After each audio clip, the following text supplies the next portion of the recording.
with questions. Vicki, do you want openings?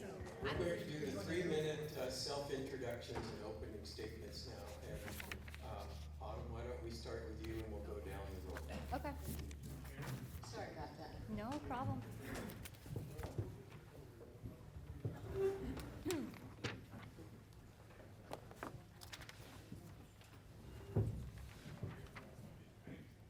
Y'all ready? We're ready. Good evening, I'm Autumn Andahl, a candidate for District 2 Calaveras Supervisor. I'm honored to be here tonight. Thank you, West Point Lions Club. Thank all of you folks for coming out. I'm running because I have a vision to strengthen and improve all of D2, to bring residents together to achieve goals and improve our communities through cooperation, collaboration, and hard work. You will notice tonight I do not talk a whole lot like a politician. I will not promise to fix all that is broken. I will not pretend to be knowledgeable in every aspect of our county government. I do commit to always being honest, authentic, transparent, and available to you. I commit to, if you ask me a question and I do not know the answer, I will find out and I will circle back. I will work to ensure that all upcountry areas of D2 always have a seat at the table of county government. I grew up right across the river in between Railroad Flat, McColumny Hill, and Mountain Ranch, right in the center of D2. However, I am no stranger to West Point. Growing up, my uncle lived on Tree Lane in Wilseyville. I played on a West Point girls softball team. I participated in lumberjack days annually as a child. I ate my fair share of meals at Pizza Plus, Blue Bonnet, Gringo Chuck's, and Cozy Cabin. As a young adult, I was a substitute teacher over here at the Head Start preschool. My husband, John, is a CAL Fire Prevention Captain and was stationed here in West Point for many years. He grew to love the Point as much as I do, encouraging his dad to build a house off of Barney Way on Timber Lane. We know that West Point and Wilseyville are two of the beautiful communities that make D2 the best district in Calaveras County. We have 3 children. They attend Calaveras High School, Toyon Middle School, and McColumny Hill Elementary School. They are part of the reason I'm running, to ensure that my children, your children, grandchildren, and many generations to come continue to love and raise their families here. I'm currently an employee with First 5 at Calaveras County. This has given me a lot of direct experience with employees, organizations, commissions, local businesses, and county government.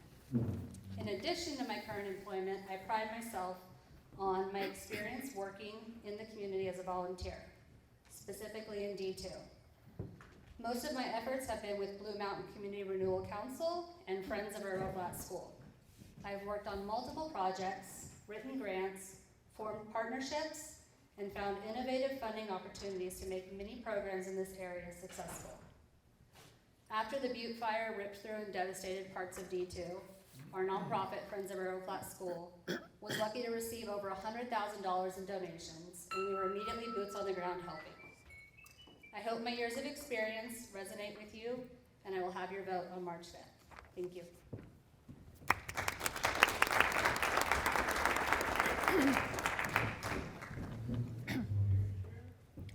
First, I apologize for the distractions, or the opponent. I apologize. No worries. I have kids. Yeah. Welcome. Very good. Are we ready?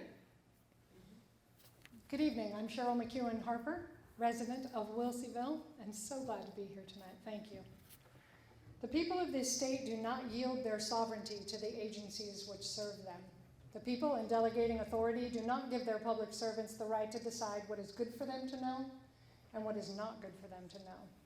The people insist on remaining informed so they may retain control over the instruments they have created. The people insist upon remaining informed. If I'm elected, expect video summaries of the Board of Supervisors meetings. Links, slideshows, and how to be heard should be normalized and expected. If elected, I can't change the world, but I can provide you the information to change the world that affects you. Good information helps us make good decisions together. Our county officials have forgotten they work for us, we the people. I'm a concerned, long-term, outspoken resident who will bring our voices back. I'm tired of feeling that's just the way it is and there's nothing we can do about it. How about you? Together I know we can do better, and that's why I'm running for supervisor. Put my decades of accounting knowledge and experience to work for you as a talented eye in the financial management of our county that is sorely needed to represent the residents with whom the county has lost touch. Boldly asking questions is my superpower. Using this talent for financial accountability, transparency, freedom from conflicts of interest or corruption is my primary goal. 20-year county employees who have kept an eye on the board in this town love the way that I keep the community informed with compassion while always asking the questions that people are thinking. And he says we need board members who are involved more than just at re-election time, and I bring a lot to my community. During my review of our budget and systems, I find that current conflicts of interest are costing us in tourism revenue from an ineffective visitors bureau, which results in underfunding of our critical services and undermines public safety. The conflict is openly known and allowed to continue. A grant from the state is bringing us broadband, but it comes with smart city technology, and the opportunity to oppose this is closed. I will keep us informed and stay in touch with our communities. Figuring out how to implement low-impact, high-yield revenue sources is hard, but I'm willing to put in the work, listen, and entertain all ideas with an open mind. With community, not politics, we can honor our history and make D2 thrive. I see my election not as an end to a campaign, but as the beginning of a valuable relationship to build and protect the beauty that is District 2 and Calaveras County. It is the efforts of many that create the ripples that can move mountains. I humbly ask for your support and vote on March 5th, and I thank you deeply for your consideration.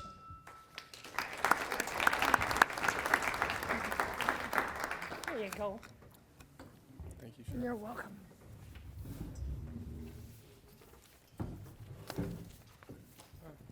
Hello, everyone.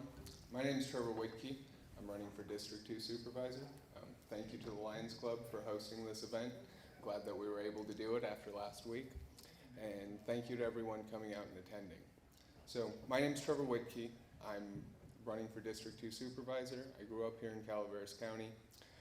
West Point holds a special place here in District 2. I remember not long ago when West Point was one of the main population centers, one of the main places for jobs in this community. And over the years, there's been a long, important history here in West Point of resilience and coming together and overcoming obstacles and hardships. So I think this community is really a model for all of the rest of the county, and we should look at West Point as a way that we can better our own communities, Moke Hill, the rest of District 2. I think between the Blue Mountain Youth Family Coalition and all the work that people have done up here over the years to really come together and have a community is a model for all of us to embrace. I know West Point's gone through a lot of booms and busts as well. I've been up here, I've been talking to people. I talked to Alan Willard and I talked to Howard Little, and they stressed the issue of the boom and bust economy that's really plagued our communities, where we've put all of our eggs into one basket as opposed to having a long-term sustainable approach to development. We've talked about the schools with Jim Casey and Jan Casey. We talked about the importance of keeping the West Point School open. That's something that I'm committed to. My wife and I met in high school. We grew up here. We came back here to raise our kids here in these schools. So we're committed to keeping our small community schools open here in West Point and down in Moke Hill. Autumn and a lot of other people have been working really hard together to make sure that we're able to keep our schools open, and that's something we're committed to. In addition, fire safety is a huge issue here. I've spoken with the West Point fire chiefs, with Mike and Terry. I've spoken with Jim Carroll, and they've told me about the history of the fire districts, how they came into being, the funding sources, how there's disparate funding for different districts throughout the county. Abbott's Pass, Copperopolis get a lot of money, but up here in West Point, we don't get that much. Down in Moke Hill, we don't get that much. Over in Central Fire, we don't get that much money. So it's important that we all get behind Measure A, increase the funding for our fire districts, make sure that our fire volunteers are paid and compensated for their time, for all the work that they do. I know that there's a lot of important work being done by people like Pat McGreevy, the Resource Conservation District, the Fire Safe Council, in maintaining and putting in fire breaks. I'm going to be meeting with Pat McGreevy, driving around, looking at all the fire breaks tomorrow. That's something that I'm committed to continuing to work on. We need to not just have the fire breaks, we need to go on from there and have a long-term maintenance program. We need to incorporate all of the different options that we have, be it massification. Is that time? Thank you. And for all those reasons, vote Trevor Whitney.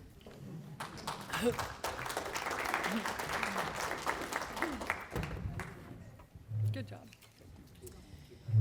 Good evening. I want to thank the West Point Lions Club for organizing this event, my worthy opponents for keeping me sharp, and you, the public, for attending and making it all worthwhile. It's a pleasure to be here. I'm Michelle Turner, and I'm running for District 2 Supervisor. Experience matters. Shortly after moving to Calaveras County, I ran for the Board of Directors of the San Andreas Sanitary District. I knew the district did not adequately serve their customers, and with my background in water quality engineering and accounting, I knew I could make a difference. I was elected in December 2011. Since then, I've worked with staff, management, and the board to reduce expenses, increase efficiencies, and serve the public conscientiously. I would like to discuss all the improvements since I've been on as director, but I would use up my allotted time. So I'll just highlight 2 items. First, the district has aggressively pursued grants and low-cost loans to pay for needed infrastructure. This allows costs for both current and future ratepayers to be minimized. We raised $6 million for the most recent plant upgrade and over $5 million for recent collection system maintenance and upgrades. Second, the district restructured the fee schedule in 2017, which resulted in approximately a 5% reduction in monthly residential fees. That's right, the sewer bill went down. Now, with a comprehensive plan, strong management team, and dedicated staff, the San Andreas Sanitary District is well positioned for the future, and I'm ready to expand my scope. Experience matters. I managed a $7 million budget while serving as the Fiscal and Administrative Supervisor for Amador County Behavioral Health. In 2019, I managed $12 million in grant revenue for community medical centers, a federally qualified health center. Currently, I'm the Deputy Air Pollution Control Officer for Calaveras County. I'm responsible for overseeing and administering air quality permitting, burn permits, and several grant programs, including the wood smoke reduction program, which helps offset the cost of replacing old, dirty wood stoves with cleaner, more efficient devices. Experience matters. I love Calaveras County, and I can't imagine living anywhere else. But we have issues: roads in poor condition, an unreliable electric grid, long response times to emergency calls, homelessness, mental health challenges, housing shortages, limited employment opportunities, just to name a few. Addressing these issues requires strategic planning, community involvement, and sustainable revenues. Taking action without understanding can lead to unintended consequences that create problems that are more complex and intransigent than the original issue being addressed.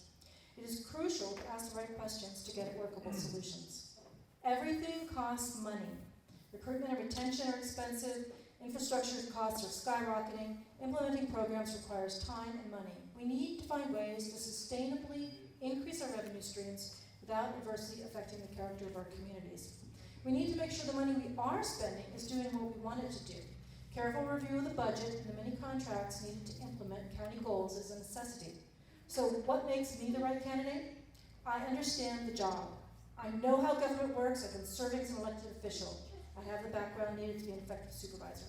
Experience matters.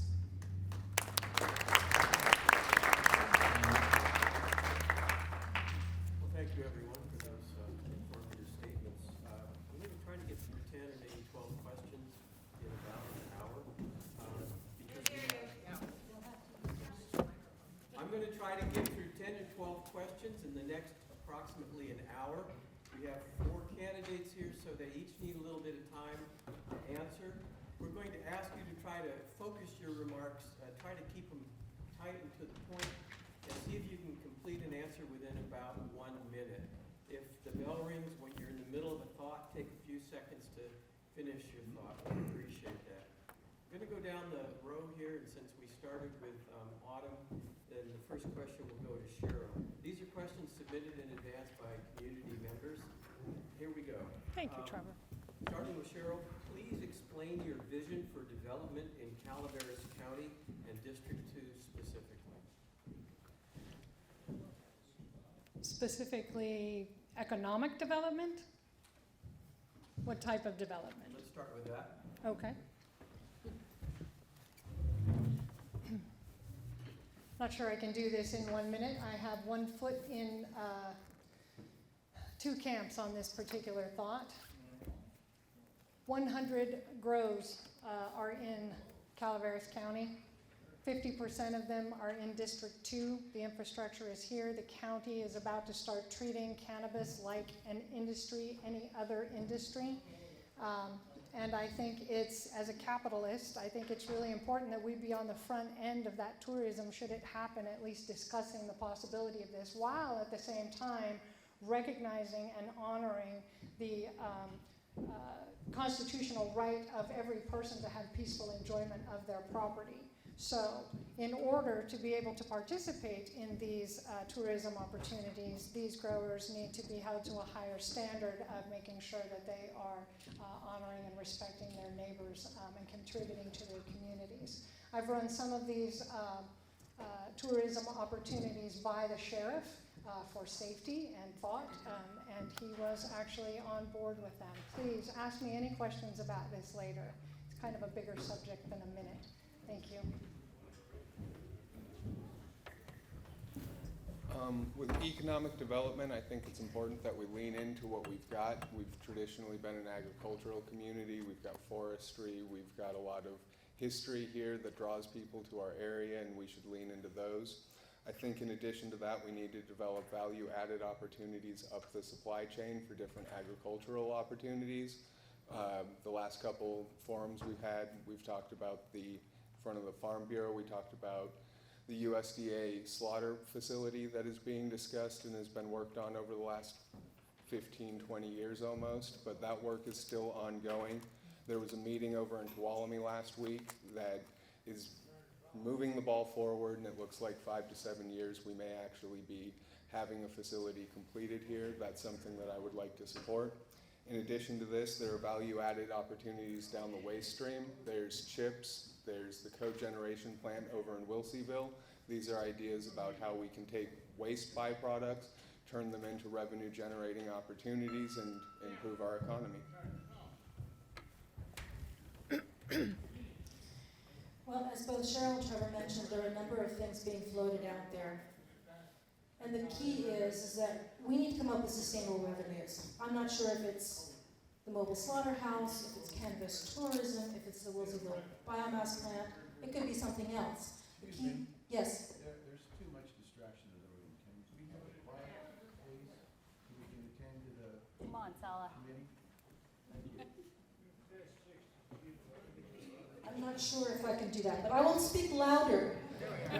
So, anyway, as I said, Cheryl and Trevor mentioned some specific ideas, but I think the biggest thing is that we need to work together. We need to come together as communities, and we need to be open to whatever ideas are out there and investigate them. That doesn't mean we go with everything, but we actually talk to each other and see what we can work out and think through it, because we need the sustainable revenues.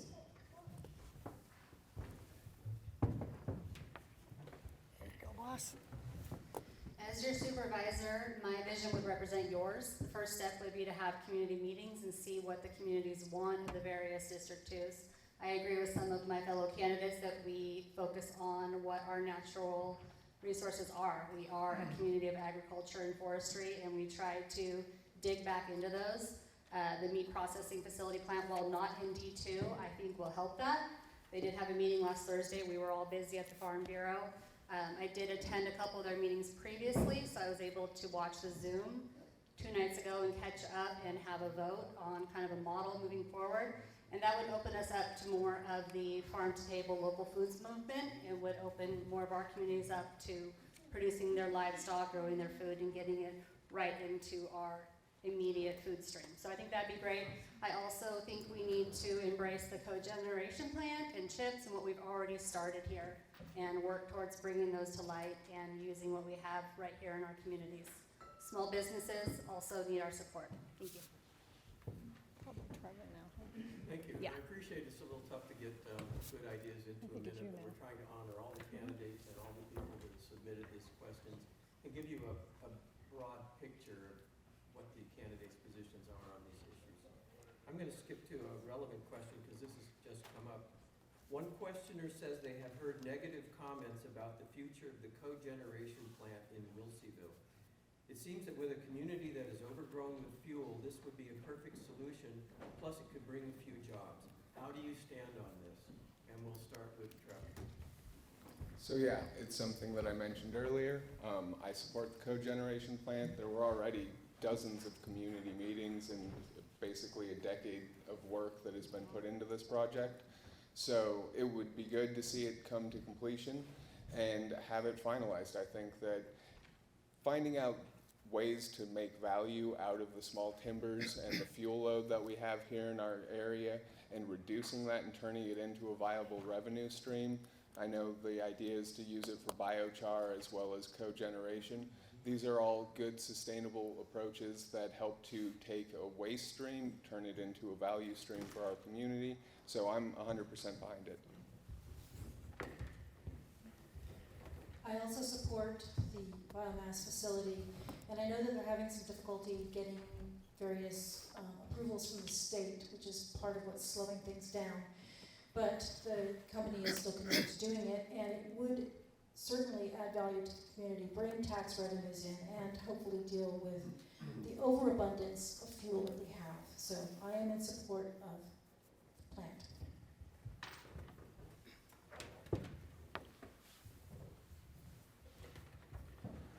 As I briefly said, I am also in support.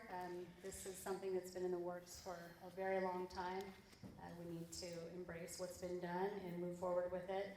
Our forests, we all know, we need to decrease our ladder fuels and make our forests safer. If you drive out Winton Road, you see on one side beautifully managed forest on SBI land and the other side not managed, and that's dangerous, it's not productive, and by making the cogeneration plant online, it will help to make our forests safer, make our homes safer, make our communities safer.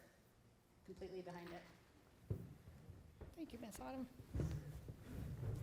Well, being question girl, I was the annoying person that started asking questions about this and invited our residents to submit questions to me and scheduled a tour of this with Mike Minkler, the general manager of CCWD. I spent 3 hours out there and typed up a 4-page report on this. You can find it on my campaign page. You can email me or give me your email address and I will send you this report.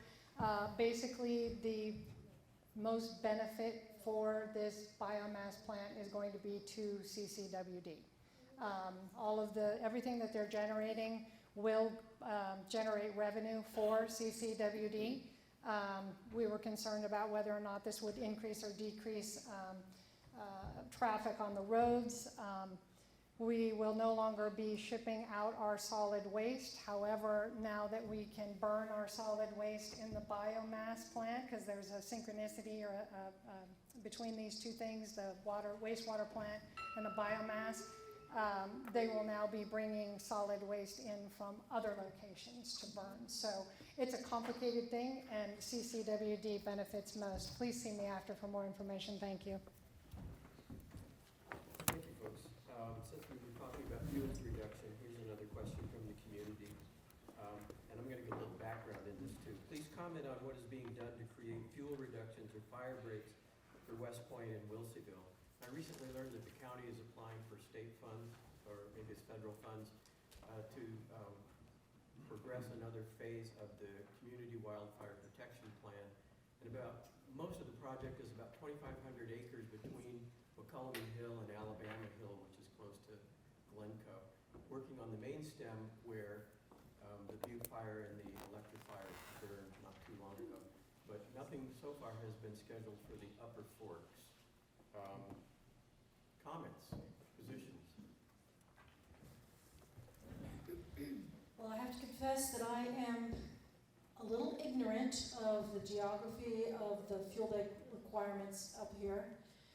So I can't really speak to that directly. I would say that fire breaks are an absolutely critical element of a fire prevention, fire protection plan. And I am certainly in support of fuel breaks. I don't know what the county's doing as far as going after dollars for that, but I think that there are quite a few dollars for that. And I know that I have forwarded a few emails about grant opportunities for fire breaks to fire marshal in the county to go after, because that is definitely something we need critically here, is to get the fire breaks going to protect us.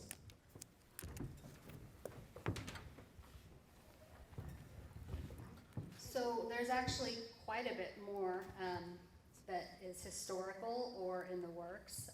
The Winton Shads burn is actually the oldest fuel reduction project in the state. It happens every year in collaboration with CAL FIRE and local districts. That's been going on for a very long time. To gain more knowledge, you can go to the Resource Conservation District website, and they have listed various projects that are either happening or planning to be happening. And these things are all in collaboration with CAL FIRE, Resource Conservation District, BLM, the Forest Service, SBI. There's a lot of different entities that are working on this. There's one, the Bummerville Blizzard Mine is listed on there that will be starting. There's the Pine Ridge Summit Level burn, and all of those are kind of adding off of fuel breaks that were implemented during our various fires throughout District 2. There's a lot of CAL FIRE grants, various grants, a lot available. Thank you, Ms. Autumn. Okay, so being the question girl that I am and recognizing my limitations, probably what I would do is sit down and talk to Autumn, because she knows a lot about Resource this. Conservation District. And she's married to a CAL FIRE guy. And that. Yeah, honestly, that would be my plan, would be to get more information on this. I have to admit, what I do is inform the public when there's going to be a controlled burn so that they don't panic. That's what's been really important to me. I also ran out of time to mention that the biomass facility will not be taking BLM fuel. They will also not be taking our yard waste. So what they will be taking is very specific and limited, and glad to get to tell you that. So anyway, I will learn more about this. Thank you.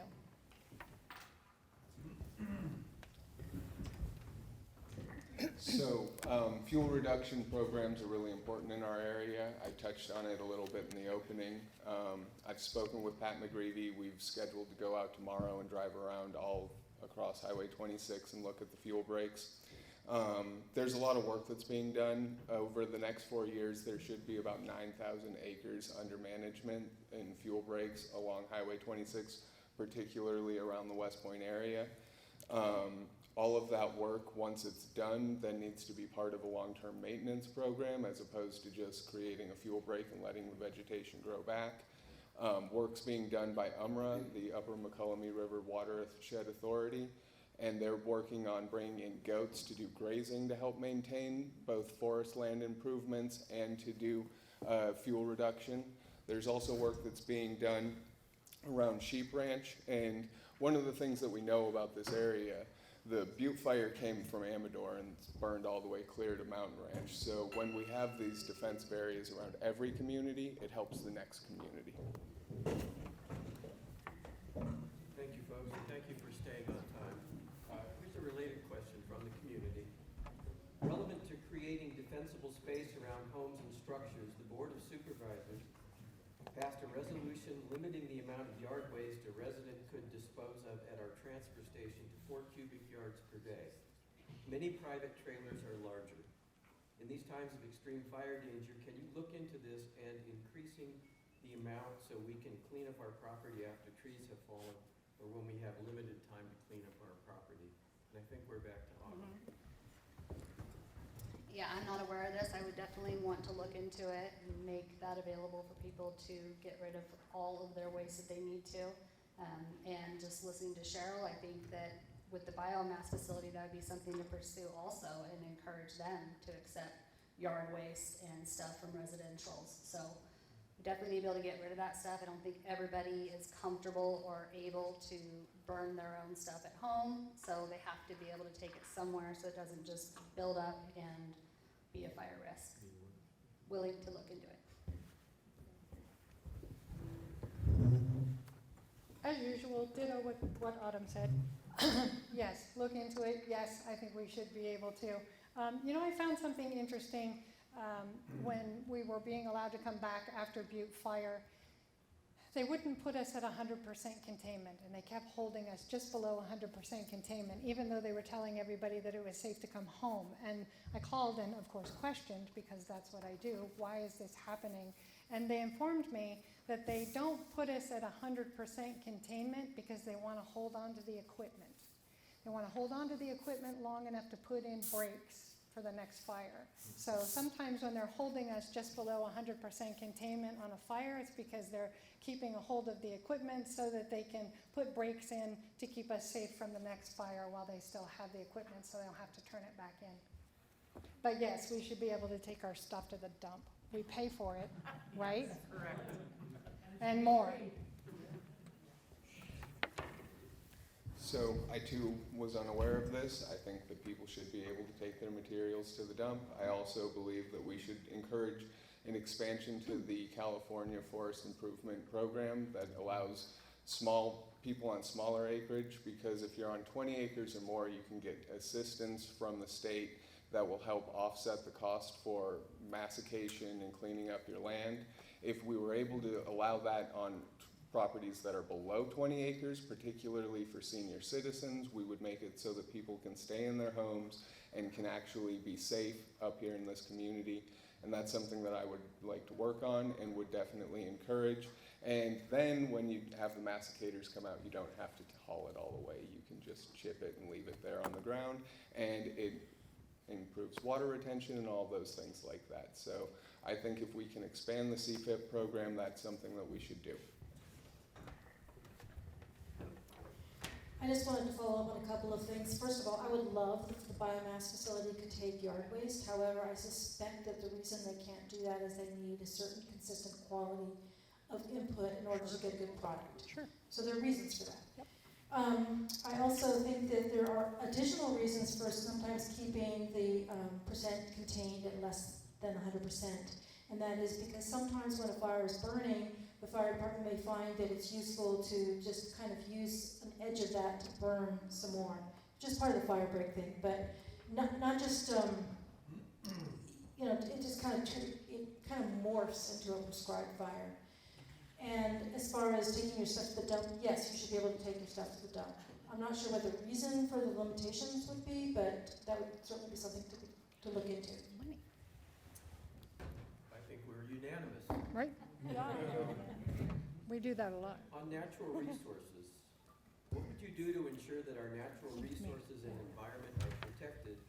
And if we consider water to be our most valued asset, what can we do to ensure the quality of our watersheds? Starting with Cheryl.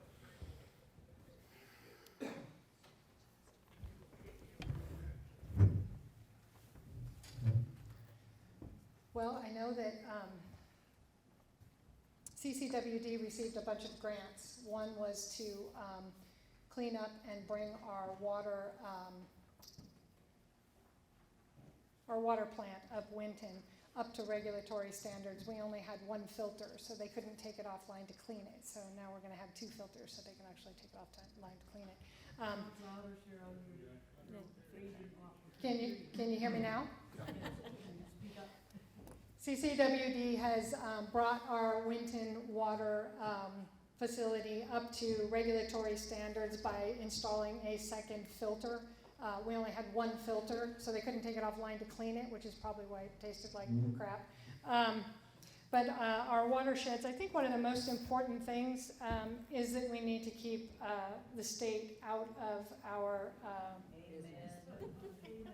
wells, out of our ponds, out of our monitoring, charging us, taxing us for water that belongs to us. And I also wanted to tell you, just to follow up, the new OES director has applied for a multi-million-dollar grant to help seniors clear their properties. I will follow up with you on the status of that grant, but he's the ball. Thank you. So, Yes, water quality is very important in our area. It's one of the most valuable natural resources that we have here. We're lucky here in Calaveras, and particularly on this side of Calaveras. We've got the McCullamy River Wild and Scenic designation, so that's an important designation to help maintain water quality and the environment locally. UMRA, as I mentioned before in the beginning, is doing work with forest management and cleanup. And that work that they're doing is really geared towards maintaining water quality in our watershed in the McCullamy River. That's work that I would support and would want to continue working towards.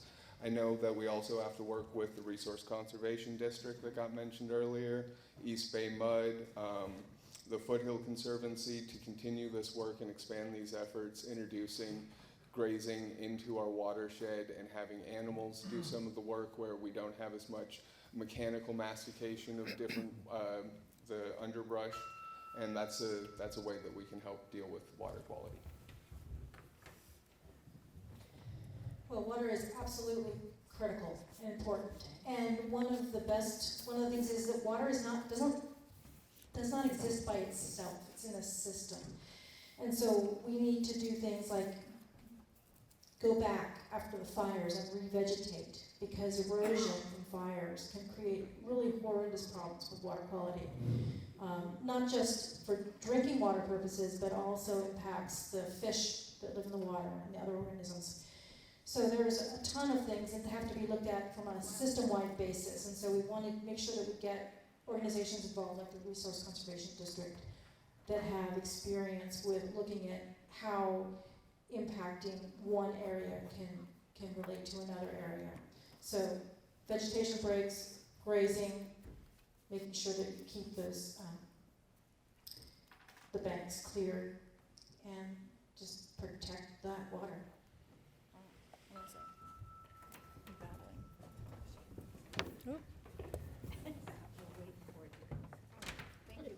Dragging stuff down.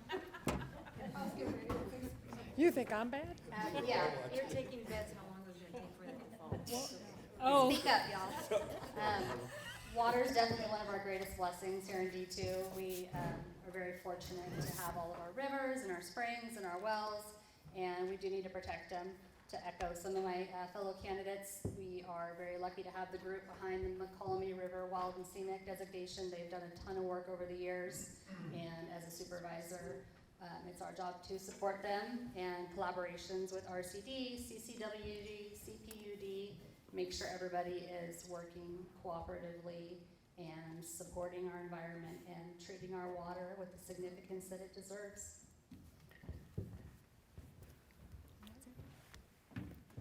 Thank you. Did you start? I did. Cheryl mentioned the Director of Calaveras Office of Emergency Services, and I learned the other day that he has departed. So for the second time in about 8 months, we are without a Director of Emergency Gonna write you a Services. note. I invite your comments and no. your suggestions about how to proceed. So this is a huge problem that we have here in Calaveras. There's really high turnover at Yep. department heads, so recruitment and retention is a big issue. We're kind of a springboard for other communities. People will come here and then move on to other places. So that's something that we need to address. We have to have a holistic approach to keeping people here, creating opportunities and things that draw in and attract people to our community. That means housing, that means the schools, that means parks, that means all of the quality of living things that draw people to other communities, particularly when we can't compete in terms of the compensation packages that we have to offer because we just simply don't have the money. So a comprehensive approach to addressing all of these different quality of life issues is one of the ways that we can help address this. With regard to emergency services, we need to do everything that we can to attract the best people, keep the best people here, and to work on the programs that need to be worked on up here. I know there's the draft disaster preparedness and evacuation plan, and that's something that we need to get implemented. Well, that's kind of a shocker that the second OES director has left within 8 months. And as others have mentioned, Trevor has mentioned, we need a comprehensive plan for how to deal with this because we don't have the money. But I think there's something else going on sometimes, maybe not in this particular case, but I think that sometimes supervisors may put pressure on department heads to do something or not do something in relation to someone they know. And I think that's got to stop, because the department heads need to be able to allow their staff to enforce the rules that we as a county have decided is the way things should be done.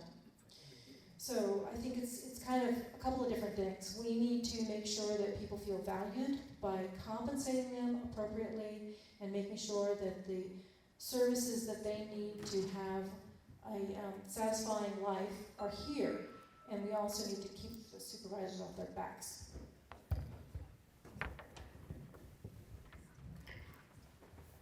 So I recently learned this too, and I spoke with a previous Calaveras County OES director who had left for a higher paying position. And in hindsight, he noticed that it was quality over quantity. He regretted his decision. He liked working in Calaveras County. He liked living in Calaveras County.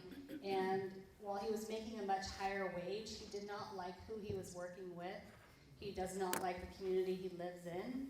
And so I think that making sure we reflect that and provide a holistic approach and have a wonderful working environment, provide services.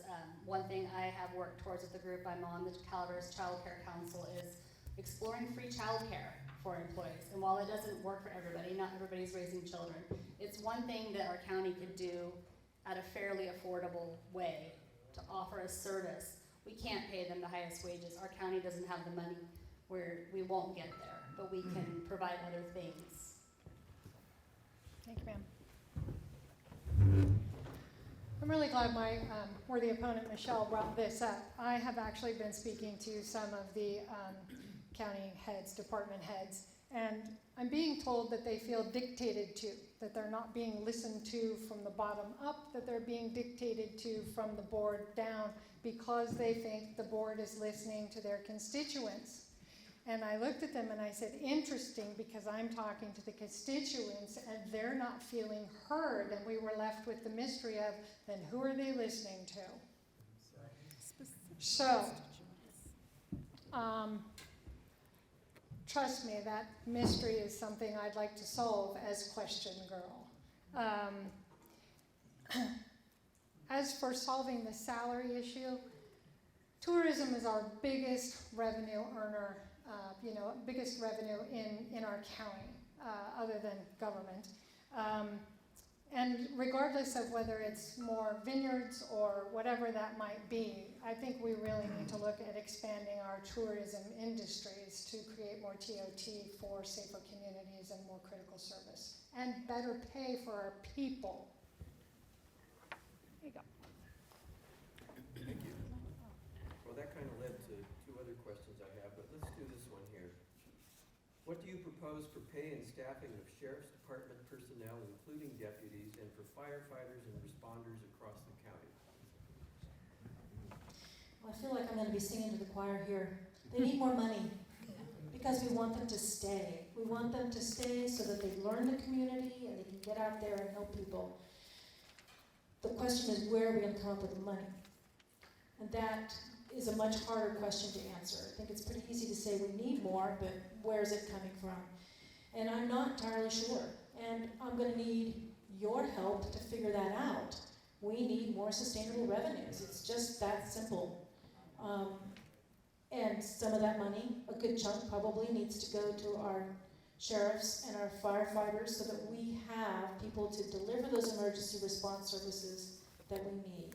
And we need to get them out into the communities and not all sitting in San Andreas so that you all get service when you need it.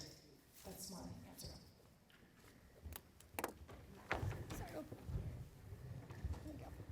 So with fire, I think we have to support Measure A. I think that's where we're at for our local districts. When my husband first started out working for local districts, the volunteer hours were like in the 50s, and they're now up towards 300. So it's not really feasible for these young men and women to volunteer their time. So we need to be able to pay them more. The county, the county does support the fire districts in certain ways, but they don't have the capacity to support them in wages. So Measure A really does need to pass. As far as the Sheriff's Department, you know, it's a really tough situation. We have become a bit of a training ground. So we also need to make sure these people understand the quality of life of staying in Calaveras County and the communities that they're dealing with. A lot of them do appreciate it and like it here. And just as a board member, advocating for those salaries and making sure every available dollar goes to them, because it is a high priority that we have public safety. Thank you, ma'am. So the last sales tax increase that occurred, that affected our fire department was in 1993, and we approved a 0.5% sales tax increase in 1993. 10% of that 0.5% goes to fire, the other 90% goes to sheriff. This is not uncommon in many smaller counties, that split. So I approve, I want them to be paid more money. I don't like that it's a sales tax increase that burdens an already overtaxed, community. If we were looking at creating more tourism revenue, which pays for sheriff, fire, roads, and it was being allocated dedicatedly to those things, we would not be looking at a sales tax increase. Mariposa County lost their volunteer fire department due to the increased educational costs, and they pay $2.5 million a year to CAL FIRE for their fire services. I recommend we pass Measure A, even though we don't want it to be a tax. So Measure A, like everybody else up here has said, is one of the things that we need to do to help address the funding for the local volunteer fire districts. I mentioned earlier that the fire districts here in District 2 in particular are some of the most underfunded. Altaville is technically the lowest funded, but they've got Angels Fire District, Fire Department, and they have CAL FIRE over there. Out here, where we have the highest risk and the highest need, we have the lowest funded fire district. So we need to increase the funding for them through Measure A. Additionally, there's also the law enforcement aspect. So I've spoken with the sheriff. The sheriff has been able to increase the funding for the deputies. They've gotten about a 10% increase just recently. That's something that he believes is going to be able to help with recruitment and retention and retaining the deputies that he has on staff. He also spoke about the law enforcement development impact fee. This is a fee study that was done back in 2008 to look at a way of bringing in revenue for the sheriff's department through this fee. Thank you. Well, on the subject of monies, please discuss small schools closures. What is your position? Do you have any creative ideas to deal with CUSD's financial crisis? Please be specific. So I lived through the closure of our Oak School. I was on the nonprofit group supporting the school before it closed, and we were really supporting it. We were paying for paraeducators, we were paying for the preschool, we were paying for the after school, we were paying for the music program, we were supplementing it. So there is some innovative funding. CUSD is in a really bad space right now, and they did their same old playbook and went after the small schools. Luckily, unlike back then, we have a very big group of very dedicated people working on this. We have a budget advisory committee made up of community members that are working really hard, advocating, digging deep into the budget and holding them accountable. I think if anybody can find something out, it will be these people. There's Smoke Hill Parent Teacher Clubs, West Point Parent Teacher Club members, and they're doing a lot of good work. It's a grim situation. They mismanaged a lot of funds, a lot of COVID funds that were used in ways that were not permanently sustainable. But we got people working like Asela. Thank you. Thanks, Ms. Autumn. Thank you for all of your dedicated history on this particular subject. It's noticed and we're very grateful. So I'm one of those people that has been asked to look into the budget issues, and Autumn is correct. They took $12 million worth of COVID funding, used it to pull themselves out of their current debt at the time, turned around and issued salary increases with temporary money that are not sustainable, and then stopped looking for ways to cut costs. So here we are again. The other word that I'm not seeing as often as I would like in these situations is the word audited. It is not showing up as often as it should. So, there's also a lot more here than I can get into in a minute. But basically, unfortunately, in this situation, the local control calculation factor does not include as many things that should be under local control as that would imply.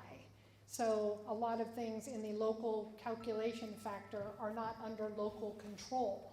So anyway, see me afterwards if you have more questions. I'm digging, I promise. So I'm somebody who has a kid in McCullamy Elementary. The school closures came as a big shock to us and to a lot of other people in the community.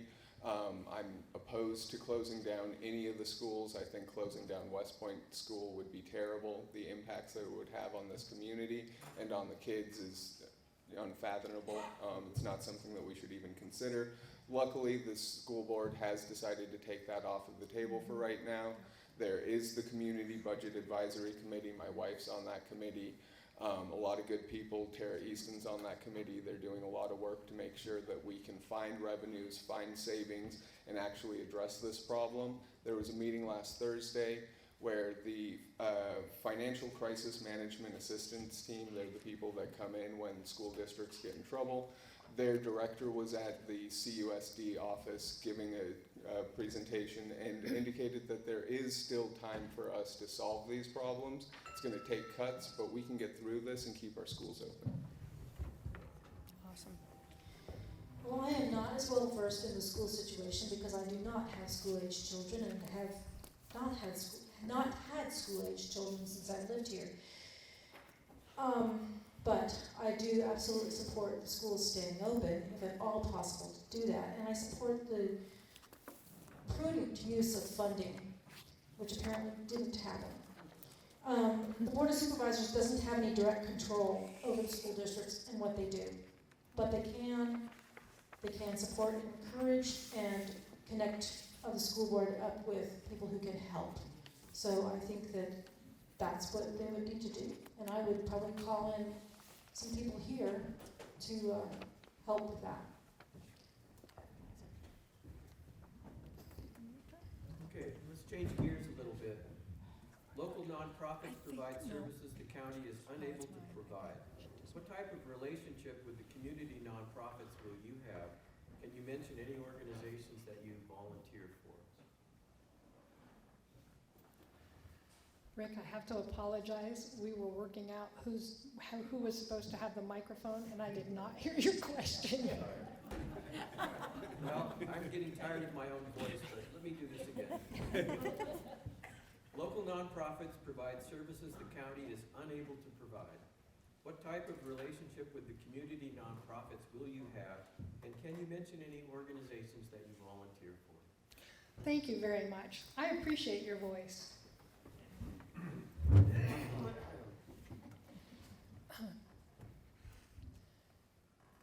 I'm not directly involved with any nonprofits here in town. My form of service has been keeping us informed so that we feel safe. There's so many of us that have, some PTSD from the fires, and we're scared, and more information tends to help. There is something that I ran across today, and I'm going to talk about it a little more in my closing. It's Area 12 Agency on Aging. Our average age here in West Point is 61 years old, and I know near and dear to Rig's heart has been, trying to get a system together to help keep an eye on our seniors, which are near and dear to my heart. I was my grandfather's person, and so it's really close to my heart. Anyway, so I think when I get to talk about this at the end, there are 8 positions available for Calaveras County on this agency for citizens. Only 2 of them are filled, so we have 6 spots available, and I think we should fill them. I'm going to. So yeah, local nonprofits are key. I know down in Moke Hill, the community organizations are critical. We have the Veterans District. They help to maintain our parks, our town hall, buildings like this, community centers that bring us all together are vital. So as a member of this community, I've participated and supported a lot of these organizations. We definitely try to make sure that we get out to every fundraiser and get out and support different community events. As the executive director of the Calaveras Cannabis Alliance, I did a lot of work, we did a lot of work engaging in local philanthropic activities. We donated a lot to different organizations, Common Grounds. We bought them a four-wheel drive truck so they were able to continue the Meals on Wheels program up in the upcountry when they weren't able to provide meals to people during the winter. So we've done a lot of different things in that regard over the years.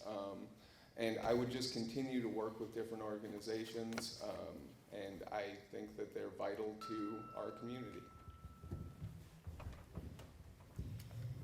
I think nonprofits fill a very important role in our community and in every community. And in fact, one of the things that nonprofits do is they allow us to have less government. Really, we need to decide how much government we want to have, what we want the government to actually do for us, and then allow nonprofits to take over the rest. I have in the past participated in some. I've been a board member on the Habitat for Humanity Calaveras chapter for a couple of years. And I was also on the board for Calaveras Youth Organization, which raised money for music education for Calaveras County students. So I think that nonprofit work is great. I also co-manage Anna's Place, which is a donation-only coffee shop associated with my church, and I participate in other programs through the church. I would continue to support programs like that because I think, like I said, they fill a vital role. And the more we can get into nonprofit hands, the less government we need.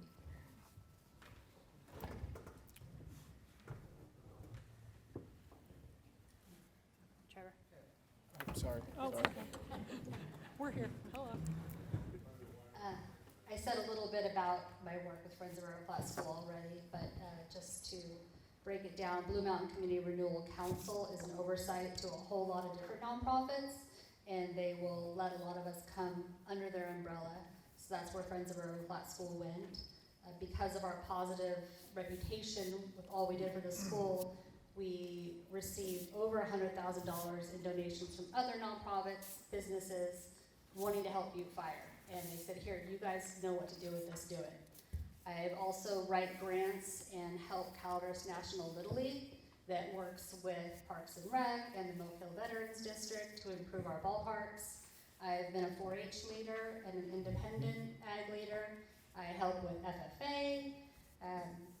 I work collaboratively with my first 5 job with a lot of nonprofits in the early literacy field of our county, working with the Friends of the Calaveras County Library and Calaveras Community Foundation. I've done a lot with the youth center up here over the years and Mountain Ranch. Well, we're going to have one more prepared question, and I confess this one's from me. And it'll be helpful if you guys have a little information, if you'd share those. Sure. And I didn't make quite enough copies, but if you could like pair up and share them and pass them Thank you, sir. This has to do with a grant application that the county prepared this past year for this building and all the county emergency shelters. I was created a disaster.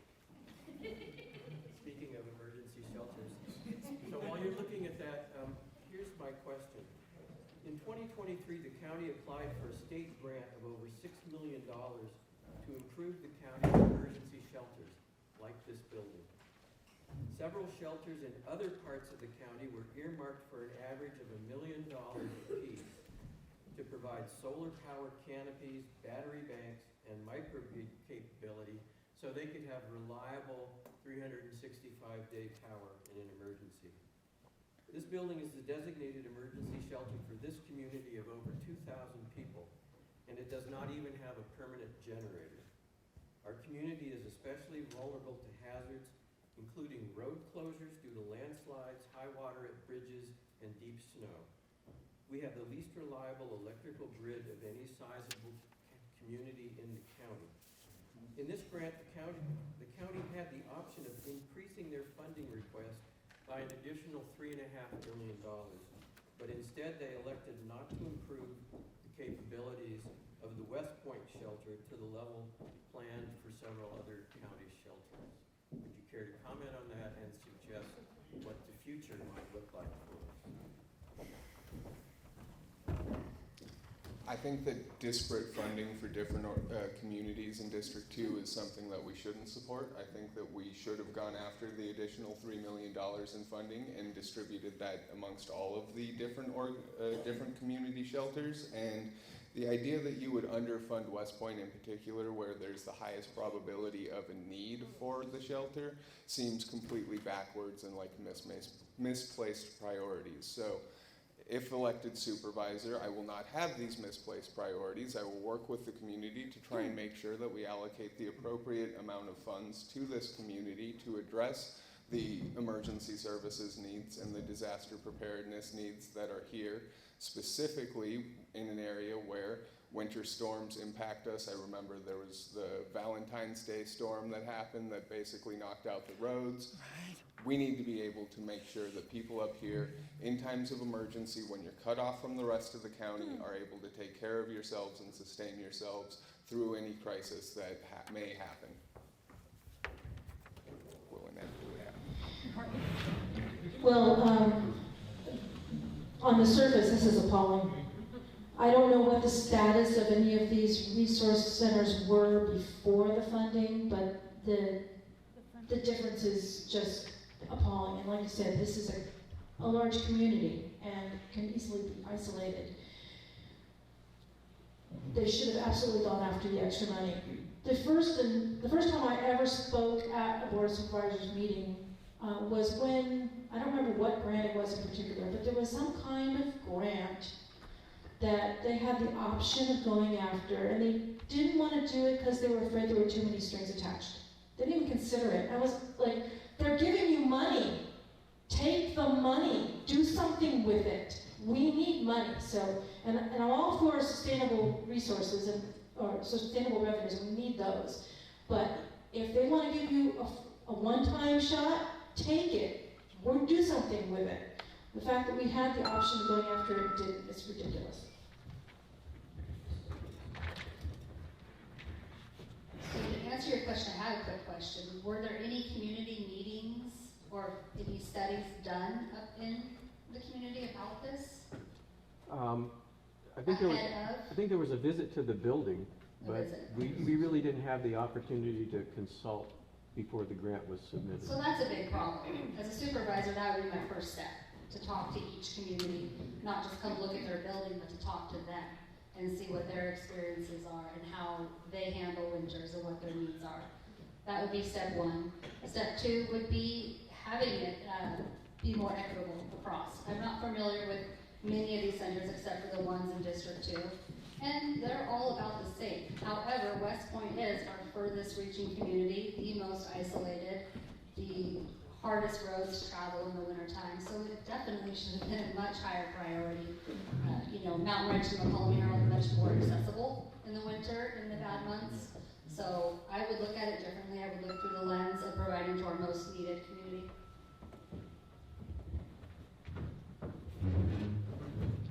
District 2 is 137 square miles with 8,000 people. So this is not an excuse. We are one of the largest but lowest populated areas. The Board of Supervisors seems to think that we are very resilient and don't need any help up here, when while Wilseyville and West Point is bad. We need help. We have each other, and when the boot hits the fan, we are West Point, Wilseyville strong, and we do what needs to be done. But this is also why I am willing to have the scary conversations and ask the annoying questions and talk about any kind of tourism that will bring us the opportunity to have a seat at the financial table and stop being the red-headed stepchild of Calaveras County. This is why. I would like to thank the community for these questions, and I would like to thank our candidates for their thoughtful answers. Now, I've received a request to have a short break before we open questions to the public. Would people like a break, or would they like to plow through and have an early bedtime? Like to plow. I'm good with plowing. Plow through. I think Okay, well, anybody that needs a personal break is certainly welcome to take one. But I think up here we'll just call on members of the audience who raise their hands. There's got to be someone. I have a question. Sir, Thank you for being here tonight and spending the time and explaining your views to us. I think you all have very, very good views and good ideas. Speak up, Craig. Speak up. I think you all have very good ideas, and I like your viewpoints. My question is, as you mentioned, Cheryl, the other districts look at us as the stepchild, right? And you're going to go in there and you're going to have certain ideas for our community that the other groups maybe don't like. How would you go about persuading them to come to your point of view? What's your process for doing that? I'd like to hear from each of you about how you deal with people who are opposed to your point of view to convince them your view is better. You have the mic, you start. Yeah, I know, it's my turn. I think the first thing that you need to do is you need to listen.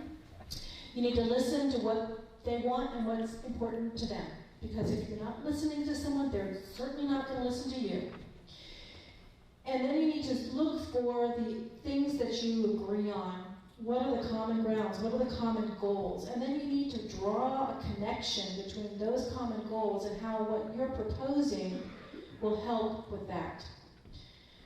You need to remind them, too, that this, despite the fact that District 2 is a distinct district, we're all part of the same county, and we all, as a county, have to pay for the things that happen within the county.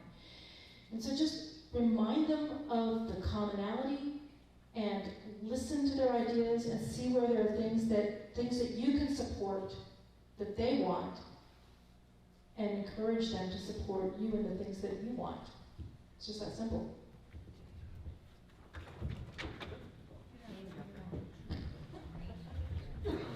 So I think the people of District 2 are actually very strong and have a very large say. I watch the Board of Supervisors meetings. Mostly I get to go once in a while, but I always watch them. And some of the biggest conversations and public speaking is District 2 members that are coming and sharing their views and their needs. So I would wrap around that. I would use all of you to have big, big voices and make what you want known. And I would work with the other people, the rest of the board, and help them to see through my perspective the needs, see theirs, go on a field trip, bring them to see what's going on, and have rational conversations and work as a team. Not to attack what they're doing and defend what I'm doing, but to collaboratively make it an effort that we are all a part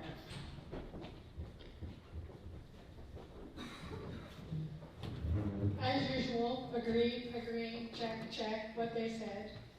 Plus,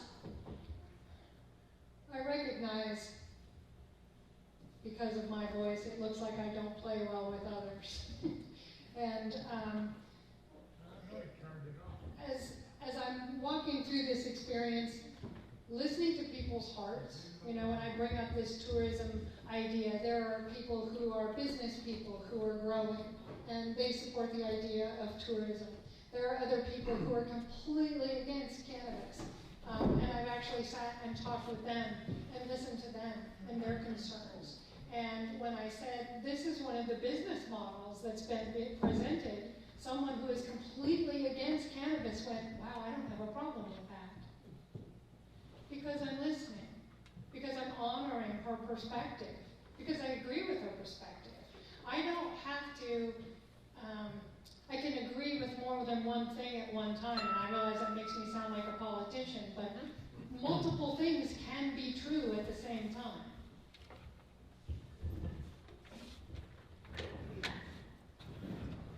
I believe that I would come to the board with the a strong working relationship with the existing board members, and having worked in a lot of the different communities, I've worked in District 5, I've worked in District 4, and District 3, and helped on different campaigns there. I've worked with different supervisors over the years, district heads, department heads, excuse me.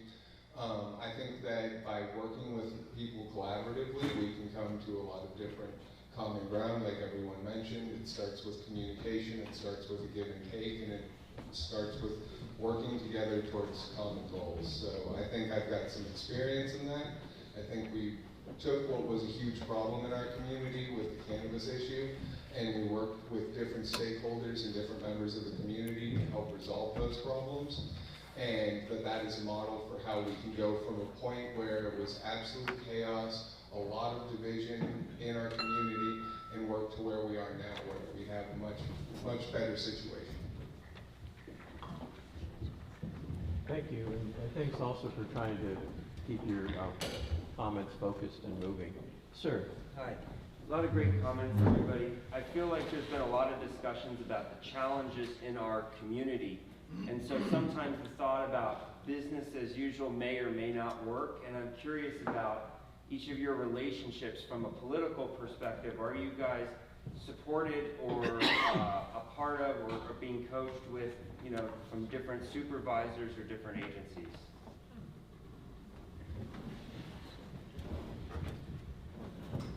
I'm not being coached. I communicate with any and everybody that will communicate with me. I am drawing my knowledge from those around me.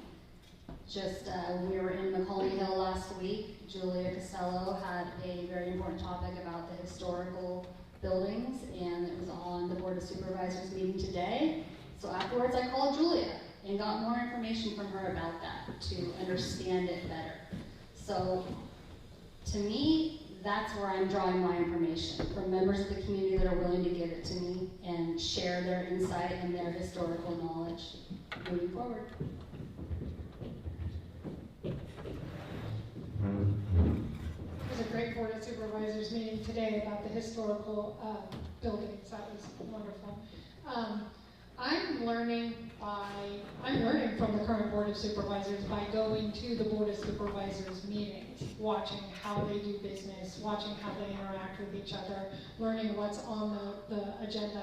I did have lunch today with a former Board of Supervisor member, and bless his heart, he likes to talk to me like I'm already on the board. I'm like, can you talk to me about what worked for you in your campaign? And he wants to tell me, what it's like working on the board and what it would be like, when you get in there, this is what it's going to be like. And I'm like, that's great. I love this information. I hope I make it.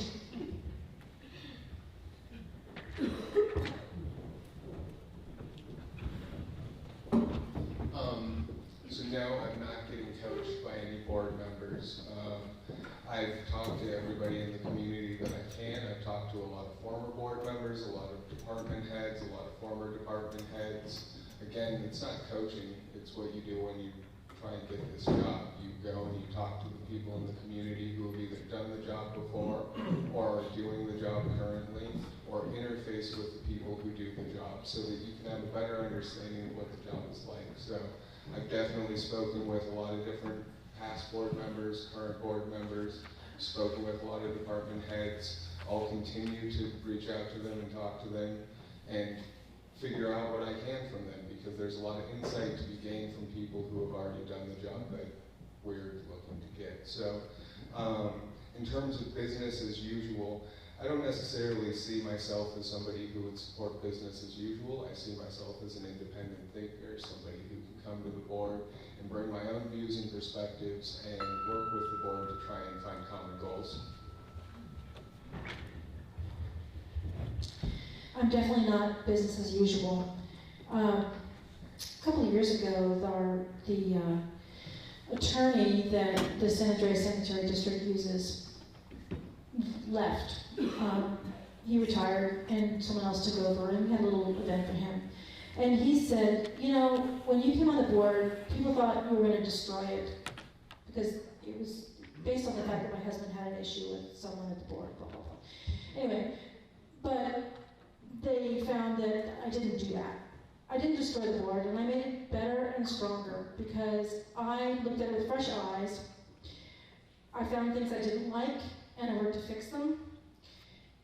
I insisted that we get a strategic plan, that we have a budget in front of people, that we have a salary schedule and incentives set up and a procedures plan and all kinds of stuff. Anyway, so not business as usual. Business as governed, transparent business. And no, I'm not being coached by anyone.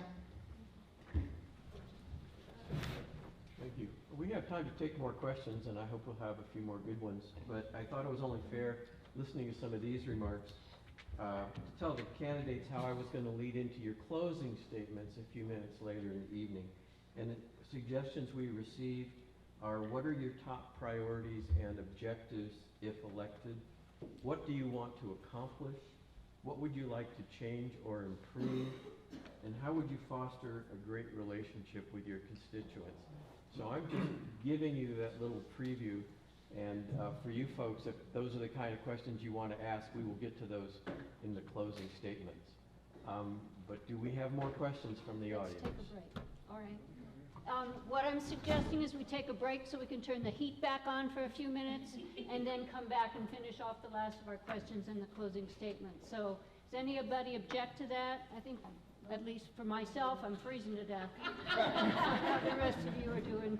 And we have cookies and we have coffee and lemonade. So Okay, a short break, and think about those questions you've been dying to ask, please.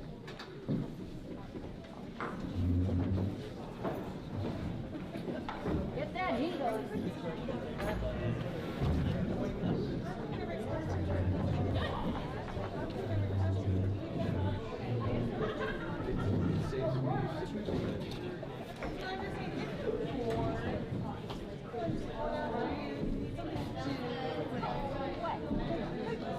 Sure. I like those questions a lot.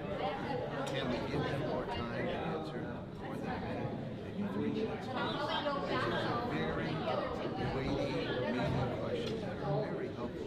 If we have the time, why not? Well, there is a counter-sentence, like we don't try to keep people seated. It just doesn't work. So we try to strike a balance. I hear what you're saying. 12 minutes. Well, we were budgeting 2 minutes for the closing statement. But, I mean, the audience seems pretty engaged. Stretch out the time. Yeah. Or you could ask them, what do you guys think about making this, 3 minutes is good? You could ask, us. Part of it was we didn't really know how many questions. Right. So we can just play it and see what comes up. But those are really good questions. And to just do it in a minute, really, sheets filled in and ask because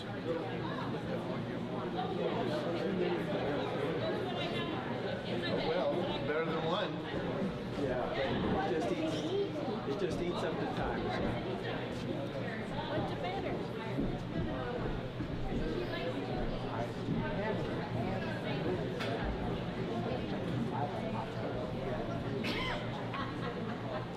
That is my note. See coming to the car. I thought you were telling me you wanted to come to the chair.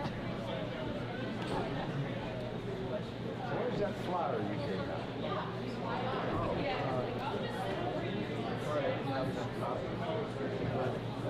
This is what the county was requesting for West Point compared to all these other shelters in other parts of the county. So does this have to hold the question and read along? This is new to me. When I typed up the questions, well, actually, at the BMEPC meeting, I couldn't fly. Just a minute. Was this part of it? I had already sent in this question. I discussed it with Vicki when we were at a BMEPC meeting. That was 2 months ago. But And it wasn't and I might have couldn't get onto Judy's list. Correct. So these guys knew about it, and I told them I was going to put that question. These guys, Well, I don't have your email address, maybe I should get it. But when I went home from the Lions meeting and was typing up Judy's spreadsheet notes, I emailed the people whose addresses I had and say, here is the question I told you about several weeks ago.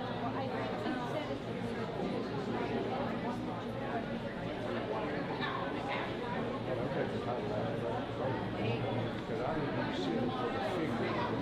What do the figures represent? The county was asking the state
But we want to give Cheryl a little bit in the restroom.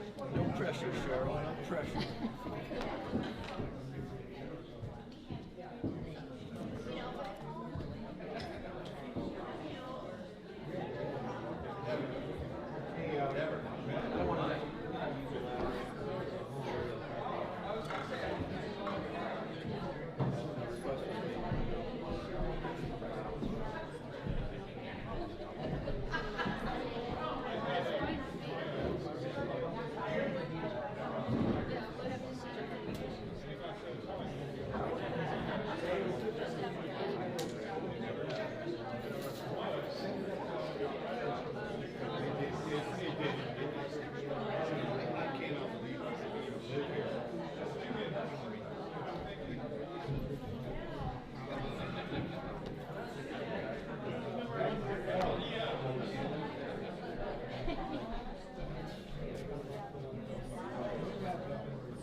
Assume the position.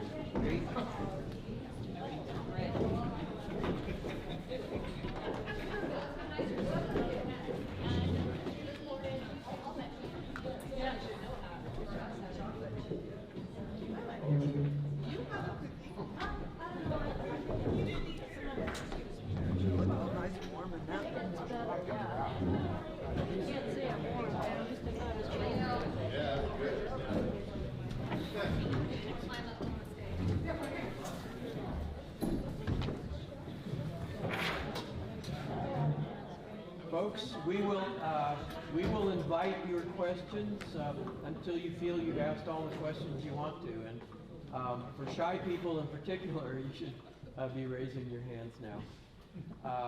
We had a request to whether we could allow a little more time for answers to the questions going forward. We're going to try to do that. We've done very well for time so far. And I think we're going to expand the amount of time for a closing statement beyond the 2 minutes that we had planned. Hope everybody's okay with that. But let me now invite questions from the audience, and if you will raise your hand, we'll go from there. Do I have to call names? Sir. Dwight Kite, I live in Wilseyville. My question is, we're blessed with some really strong-willed candidates. What happens, what's your thought process when you have these ideas and you go and outreach the community, and the community's got a different plan? The majority of the people in the community have a different plan and a different vision than yours. How would you deal with that? And then, what's your outreach after the elections are done? Are we still going to see face-to-face up here in West Point? Well, I know Cheryl, I can hit her house with a rock. So that's no problem. But, No throwing rocks. those are my questions. Well, who did we leave with? I'm sorry, I've completely forgotten. Why don't we start with Otter? Let's start with Otter. We'll start over again. Okay, here we go. You start with A, you're always first. I know it. I try to tell my kids this is a benefit, you just get it over with. So I think when it comes to my ideas versus yours, yours will win. It should be the majority. I represent you, I don't represent myself, I represent the constituents.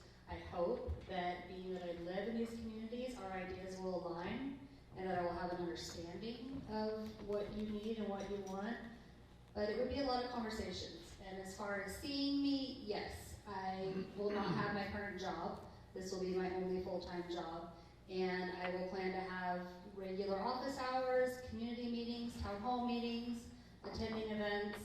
One idea I had for office hours is kind of like a rotation between the different District 2 communities, not to have so much of an office in just one, but to rotate around, visit the coffee shops, patronize them, and people know where I'll be and when I'll be there.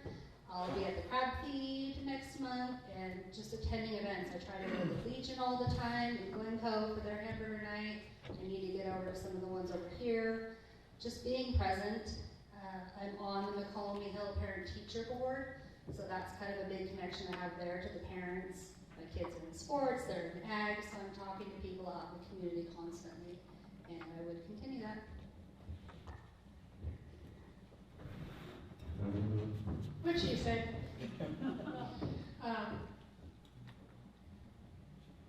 So, let me start with, I'm a person in recovery, so I have 16 years clean and sober. If I never had to smell cannabis again, I'd probably be a happy girl. However, I'm going to do, if this ends up being what's best for my community and, economically, to build revenue and get us a seat at the table, that's what I'm willing to do. And that's also true with your voices. When I say all voices, I mean all voices. And I don't have to agree with you. As a matter of fact, quite often we might not agree. However, if you have a message you want me to take to the board, that's the message that's going to get to the board. I'm also going to make sure that you always know how and where you can be heard. So links to the board meetings, how you can participate and watch via Zoom, little video summaries after the Board of Supervisors. I want to make sure you guys are not held hostage to your government by a veil of language. This happens in accounting quite often, where the CPA says, blah, blah, blah, blah, and you're like, what? And I say, well, this is what he meant. Oh, well, why didn't he just say that? So I have this interpreter that will help us make sure that we understand what it is that they're saying to us. And like Autumn, there was a Board of Supervisors that used to just go sit in front of the hardware store on a particular day and let you know he was going to be there. So, that's the plan. Suit up, show up, speak up, and make sure our voices are heard. Thank you. No problems. Tomatoes. Throw tomatoes. Thanks.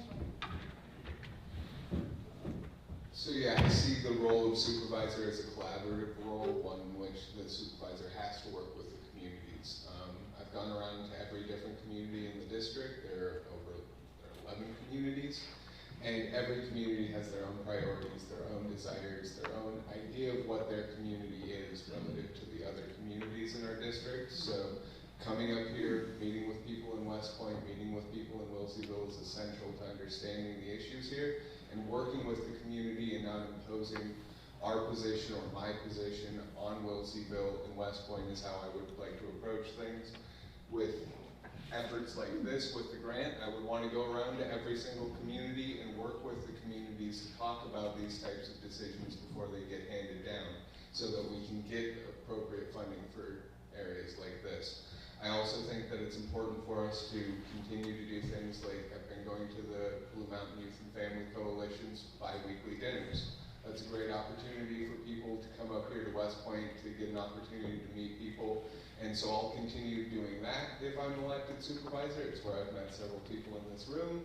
And so I will continue to come up, do that, and participate in the community in any way that I can. Well, I feel very strongly that a political leader's responsibility is to represent their constituents, not represent their own agenda. So I absolutely would be listening to constituents. And in fact, I'm going to come to you guys to get ideas. I would imagine that most of the ideas that come out of my mouth at meetings are going to be from you all and not originating in my own head. So clearly, you're most important. And as far as being up here, I want to first of all apologize for not being up here more than I have been. I currently have a full-time job, and I'm also on the board of directors for the sanitary district, and both of those take time. So if I were to be elected, I would give up both of those positions and have lots of time to be up here visiting with you and members of other communities within District 2, and I would plan on doing that, and I would make sure that all the information about when and where I'm going to be is posted. I would want to have regular office hours at something like a coffee shop. I think that's a great idea. And I would also be attending regular community events. So I'll be here. Who has a question? I see a finger. Sir. Me and my wife recently moved here 6 months ago from a larger community. When we drove through Wilseyville and we saw the population was what? Yeah. 400. We gave each other a high five. And she knows. And my concern is, I understand the difficulty in raising funds for the fire department, the police department, government, and all the services, and still trying to keep the community rural and small. How will you address that issue? We all live here for a reason. I agree. My husband and I moved here because you have to be coming here. We're not on the way to anywhere, and I like that. I actually live at the end of a street, and if you come down my street, you're lost or you're looking for us. And we like it that way. Or you're bringing us something. So I understand how you feel. So this is what I'm talking about, and please trust me, these are not my words. I learned these words as I started speaking to community members and people smarter than me. Low impact, high yield revenue solutions. I love being here, but Rick, near and dear to his heart, our emergency services. We can become quickly landlocked, and we need our fire departments. We're an older community. The other thing, that went down. No, that's not. All of a sudden, No, it's this one. service.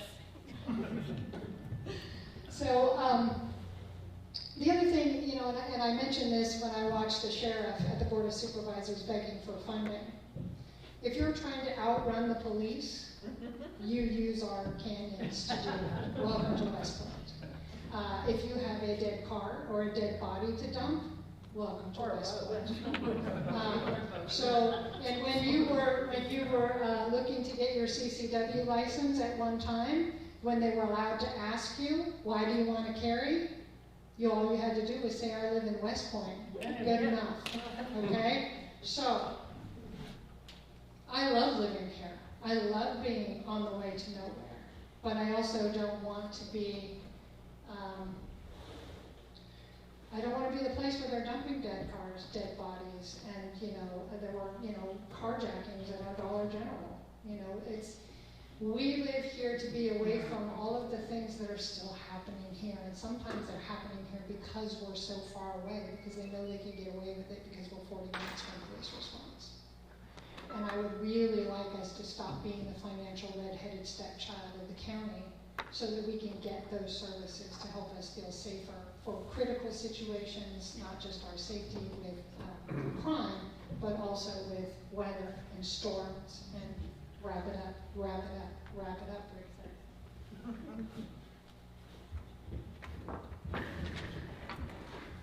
So one of the things that I mentioned earlier is that we can help to keep this place rural by leaning into what we're good at. We're an agricultural community. We have a very long, deep history there. I think that we can focus on recreational tourism. I'd like to see, when people talk about tourism and the tourism economy, I'd like to see more recreational tourism out of the shads. That's the kind of recreational tourism I'd like to see.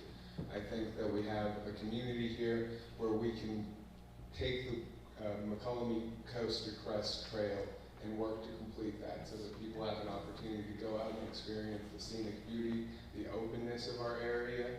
I prefer that than having a lot of subdivisions, having a lot of traffic, having a lot of noise. And I think that that's something that we can do. We can focus on those types of economic development, working in the forestry industry, trying to figure out how we can make it more sustainable, try to use small timber and make it, that's all part of the cogen plant, so that we can have a sustainable local forestry industry, create timber jobs here when we're not pulling down big trees and sending those off to the mills, but instead addressing our fire safety risks. So those are things that I think we can do. We can lean into what we have. We can create economic opportunities without sacrificing our scenic beauty. Cottage industries. Cottage industries definitely are what we need. We need to support cottage industry throughout the county, and especially up here. Well, I too moved up here from a more populous area, and it is wonderful to be someplace that nobody really wants to go. It is, and I don't live as far out as you all do. I live in San Andreas, which is the biggest nothing of a town. You know, there's nothing there but the government, right? And hospital.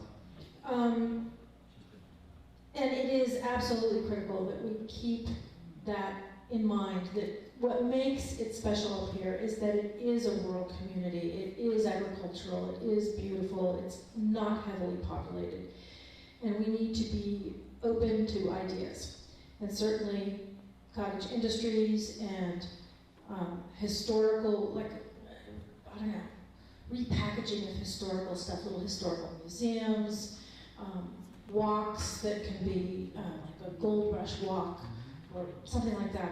I don't know exactly what those ideas would be. I think that the key is, though, is to have discussions with everybody who's got ideas and think about what kind of impact that those would have on the community before we move forward with any of them.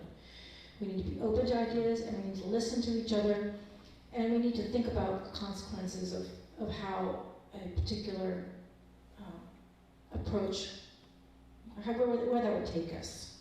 And I'm not sure what the answers are, but I know that there have got to be answers out there, and we've got a lot of smart people, so we can find them. I have a question. Did you get an answer? Oh, beg your pardon. So, welcome. We all moved here at one point. That's the reason my great-grandparents moved here, to enjoy nature and live at the end of the dirt road. I think we can definitely, keep our rural feel while embracing what economic opportunities we have. Like I spoke to earlier, the forestry, the agriculture, the cottage jobs. I think that at the county level, we can maybe make it a little easier with small businesses and owner bills. If we can offset some of the cost to get up and going and look at gaining that money down the line from sales tax and property tax, but help people to get their small businesses up and going, help people to build and grow our economy in that way, I think would be beneficial to our area. Now? Yeah. One way to support cottage industries in this area would be to allow the use of a commercial kitchen for small businesses who are trying to make salsa or preserves or any of that sort of natural products.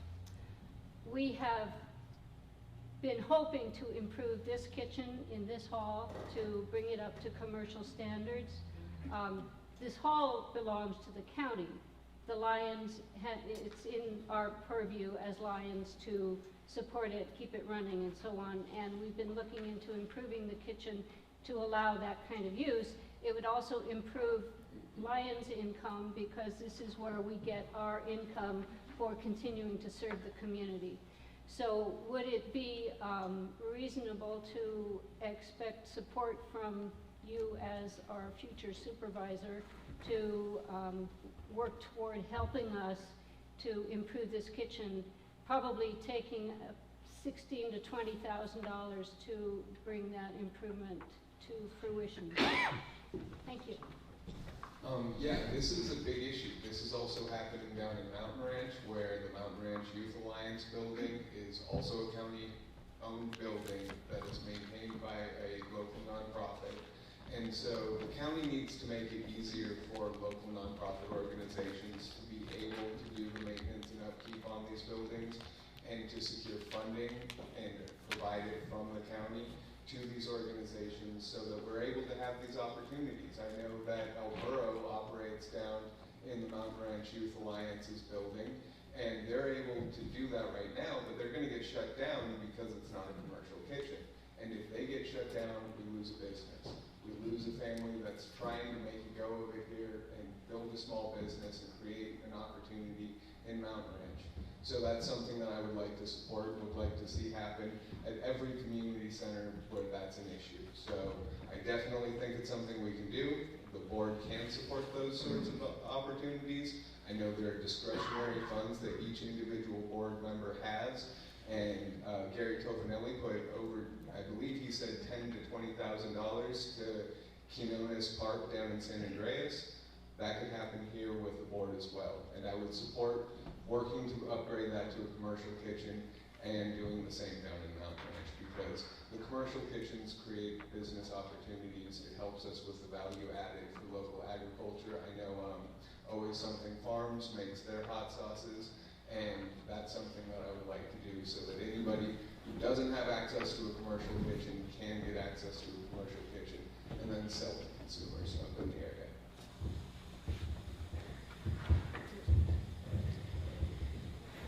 I think it would make perfect sense for every one of these community centers that acts as an emergency shelter to have a commercial kitchen. It seems like an obvious thing. We need to be able to support our communities. So I'm not sure where exactly the funds would come from. I don't know how the discretionary funding works, but it just seems like it's such an obvious no-brainer. But yes, I would absolutely support having this become a commercial kitchen, and each one of these other centers have a commercial kitchen as well.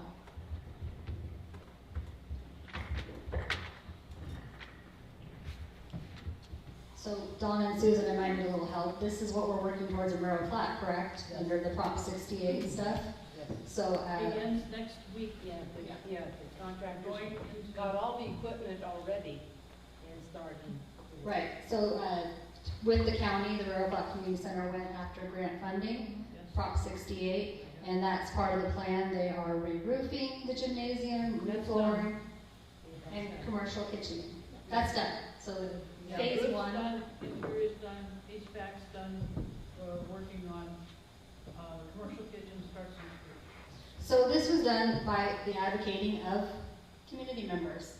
The need was there, the school closed, we still had the building, we still had the community. What can we do? It was brought forward, Parks and Rec helped, Jack Aramendi helped, and it's happening. And I don't see why we can't do that in every single community. Go after the grant funding, advocate for it, get the community behind it, build a plan, present the plan, and we can definitely make this happen.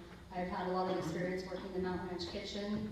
Years ago, I was part of a group called Wellness Mamas, and we were a bunch of moms teaching classes about cooking and different things, and we were running into it back then, and it really hurt the community not being able to have that access. So I get behind it, and if it can happen in Railroad Flat, it can happen in West Point and Mountain Ranch too. Absolutely.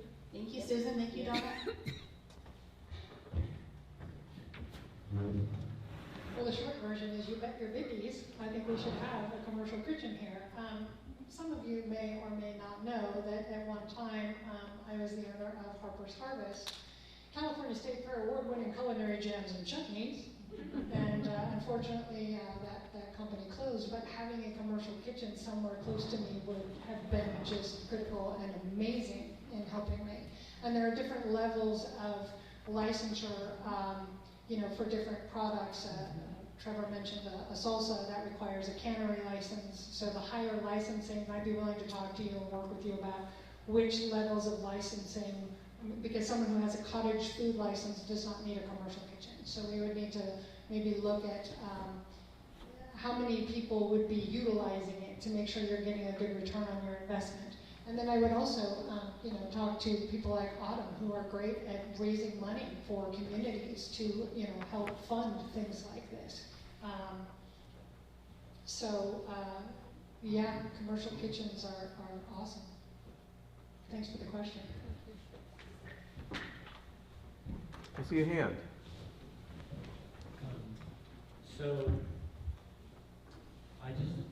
You guys talked a lot about businesses and growth and Mike, growth. could you speak up, please? Oh, I'm sorry.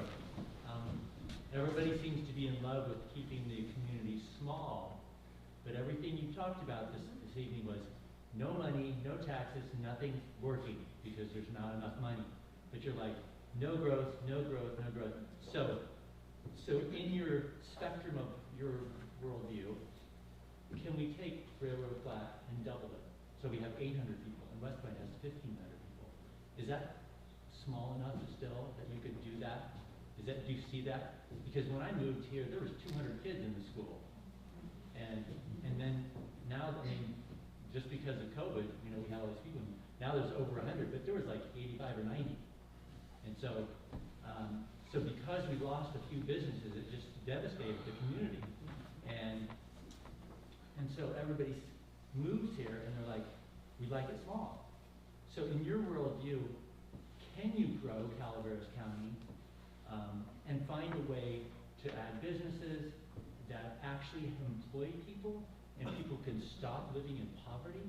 And you're always like, social programs, like, get a job, create a job for people. But people are like, we don't want anybody to come here, we don't want any businesses. It's like, good luck. I would like to know what you guys think about that. Where is Calaveras County going? Are we just gonna slide? Who should start? I don't remember who went first. You have the mic, go for it. Okay. It's all you, buddy. Yeah, I think that there is room for growth and there are opportunities for growth. As the Calaveras Cannabis Alliance Executive Director, I worked on a comprehensive set of regulations that help to get cannabis out of residential neighborhoods, commercial cannabis cultivation, and onto appropriately sized and zoned parcels. We created comprehensive regulations that created 83 businesses, 530 jobs. Those are background checked employees that have badges that have been issued by the Sheriff's Department. There is roughly $14 to $20 million in economic activity that has resulted as a result of these businesses, according to the Ag Report that was just released a couple months ago. In addition to that, the cannabis industry brings in about $3.2 million in annual tax revenue for the county. So there are opportunities for growth. There are ways that we can do it. There are ways that we can do it that actually address the problems that have been created in the past and can make it so that we do balance the interest of neighborhoods, residential neighborhoods, individuals, parents, and the different issues that arose with the cannabis industry in 2016, 2017, and we can fix those issues and create revenue. So I have some experience doing that. I would approach all economic development in a similar manner where we try to add value, add jobs, create economic opportunities, while also keeping in mind that we have to balance those interests with the interest of the existing community so that we don't create the chaos that we had in 2016 and 17, which ended up being counterproductive. So I have some experience in that, and I would encourage sort of reasonable, smart growth and development. I may be wrong, but I don't think anyone here said no growth. I think the thing is, it's tricky because in order to have the revenues that we need to implement programs and retain staff and provide the services we want and need, we need revenues, and that's going to require growth. It's going to require growth. But we just need to be mindful of the communities and the impact on the communities that growth will have, which is why we're going to have to talk about it. It's not something the board can just say, oh, we're going to put these businesses here and there and everywhere. The communities need to be involved, and as far as whether Railroad Flat could double or triple in population, that depends on the people in Railroad Flat. We need to know what amount of growth people are comfortable with in order to actually be smart about how we develop growth. I mean, I know that's not much of an answer. It's a balancing act. You know, we need more money, so we're going to need growth, but we don't want so much growth that we lose what's great about this area. And that's part of the reason why we need to streamline government as much as possible, and we need to decide what it is we want government to do for us so that we don't have as much overhead and can actually have services in communities that feed the needs of communities and have whatever shops or restaurants or, I don't know, shopping malls that we want, what we want. We need to decide what it is we want and work towards that and do what we need to do to let government get out of the way.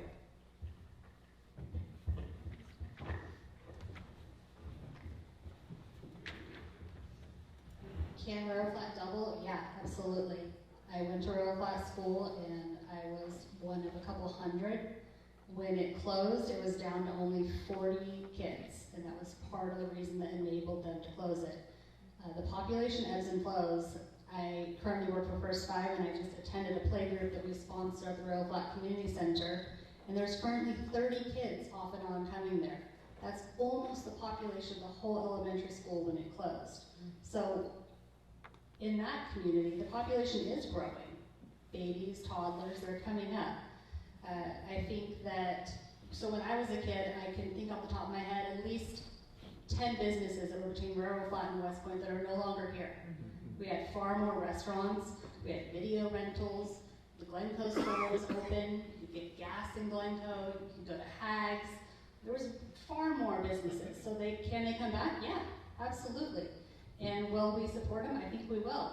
I think we're here and more people come. I think that as a supervisor, it'll be a tough situation because a lot of the regulations on these businesses come from above us. We're dealing with what's coming down from the state of California and even from the federal government. So we will advocate and we will work, but I think the population is here and I think the room for growth is absolutely here and it would benefit us to have more small businesses and more population and who knows, maybe we'll reopen Railroad Flat School someday.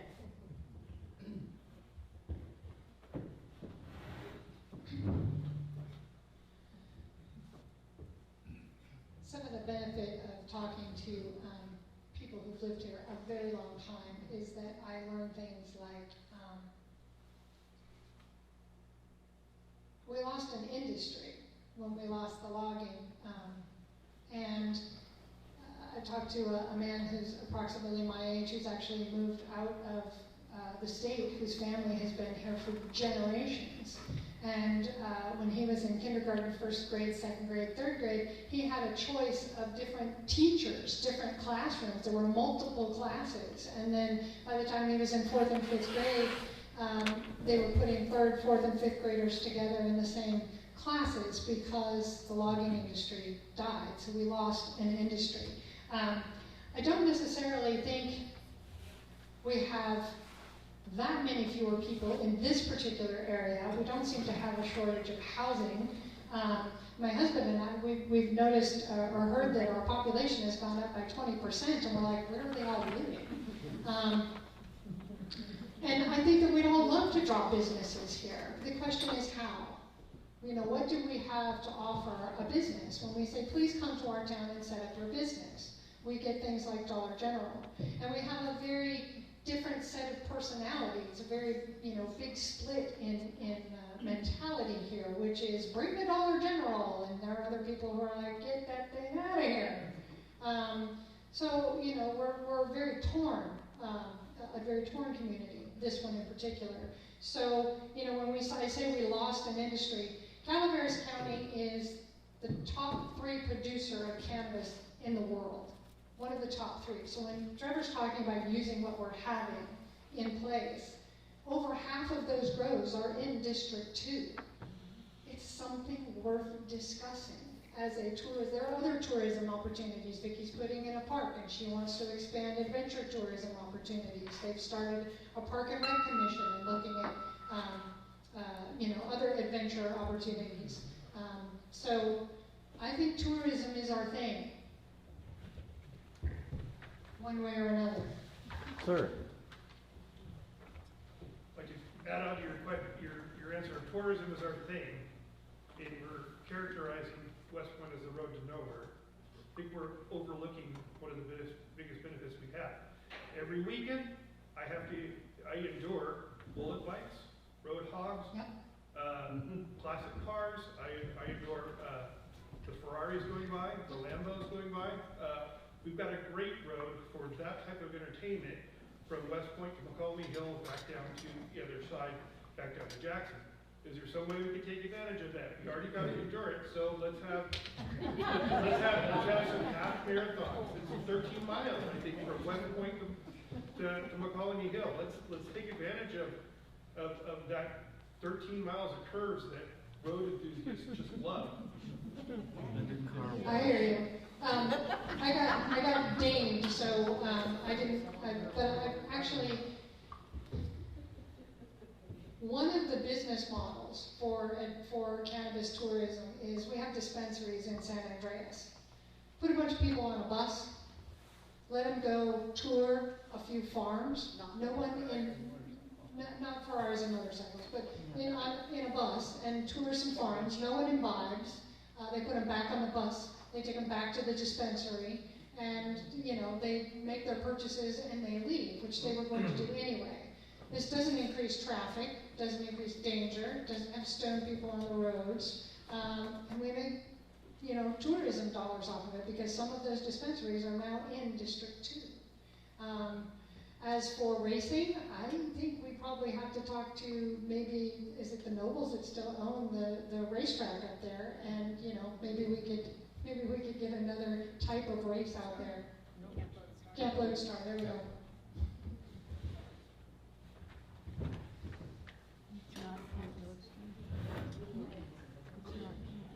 Yeah, for recreational tourism, there's a lot of opportunities. It would be nice to have, we used to have 10K runs, a lot of different runs all throughout the community, and that was something that was very popular when I was growing up as a kid. So it would be nice to see those come back. I've always, growing up on Jesus and Harbor Road, thought of how great it would be to have some sort of rally race out there or something.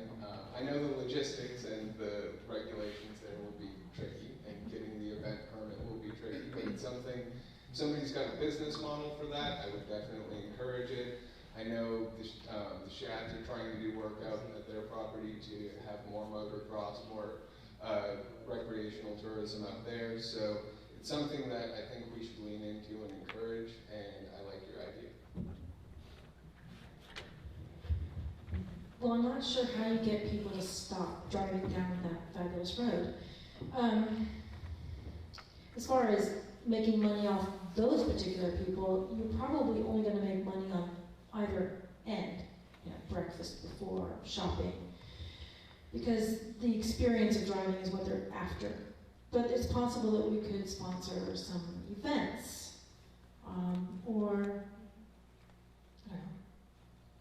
Do you guys have car shows up here? Oh, yeah. Yes, we do. Yeah, so that hopefully could generate some funds. But as far as people love to drive on the road, they're going to love to drive on the road. And we just have to live with that. Or maybe we can make it a toll road. Well, I'm with her. So you must live close to 20 cents.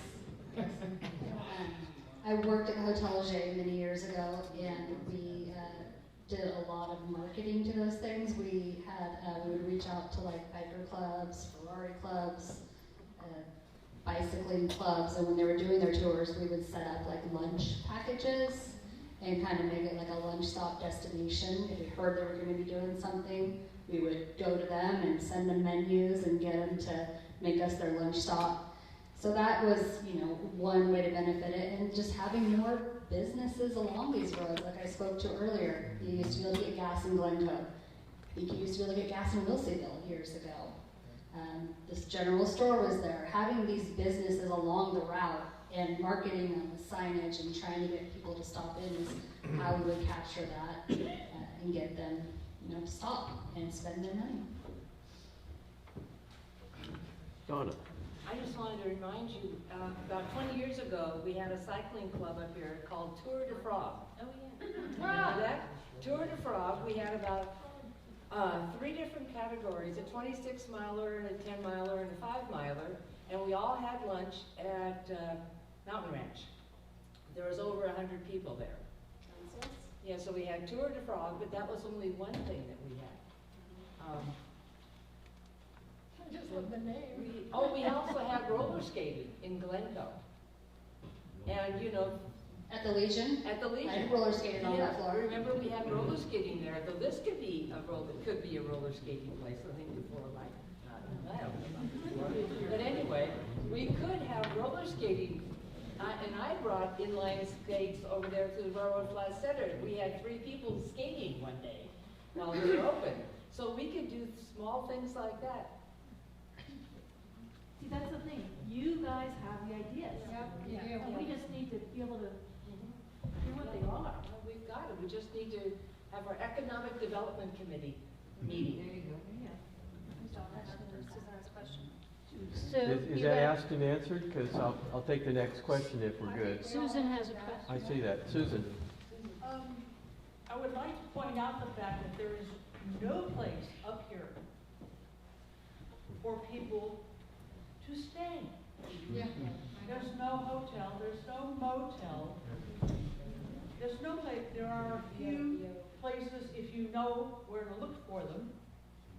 There are a few little bed and breakfasts around, but there's no place for people to actually stop and stay. We could be bringing fishermen up here, if they would stop again. So does the community want that? I think that would be my first question is, you know, That's the I think point. that that's kind of somewhat what the Blue Mountain Event Center is going for, from a camping standpoint. But it'd be something to talk to the community. Do we like what they're doing? Should we try to do more of that? Do we not like it? What's the pros and the cons to it? I think that having more hotel-style lodging would be great. It would offset this, you know, a lot of people feel like the Airbnbs are taking away from long-term housing, so it would help give these people somewhere to stay. But I think it would be up to the communities and then finding the investors.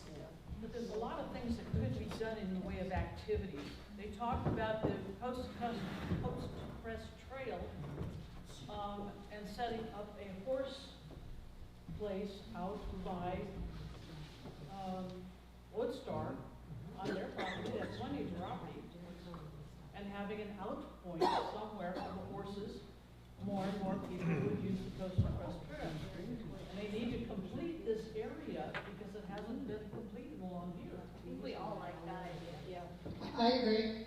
I like that idea. I mean, again, it's also, it's like Autumn said, it's going to be up to the communities, but one of the things that I've talked to my husband about, you know, regularly is, you know, we have a 2-bedroom house, and one of them is set up as an office. So when people want to come and visit us and come and stay, they have to go to Pioneer. They have to, you know, we don't have any place. And not only do the Airbnbs decrease our affordable housing, but they actually increase our #1 crime statistic, which is burglary.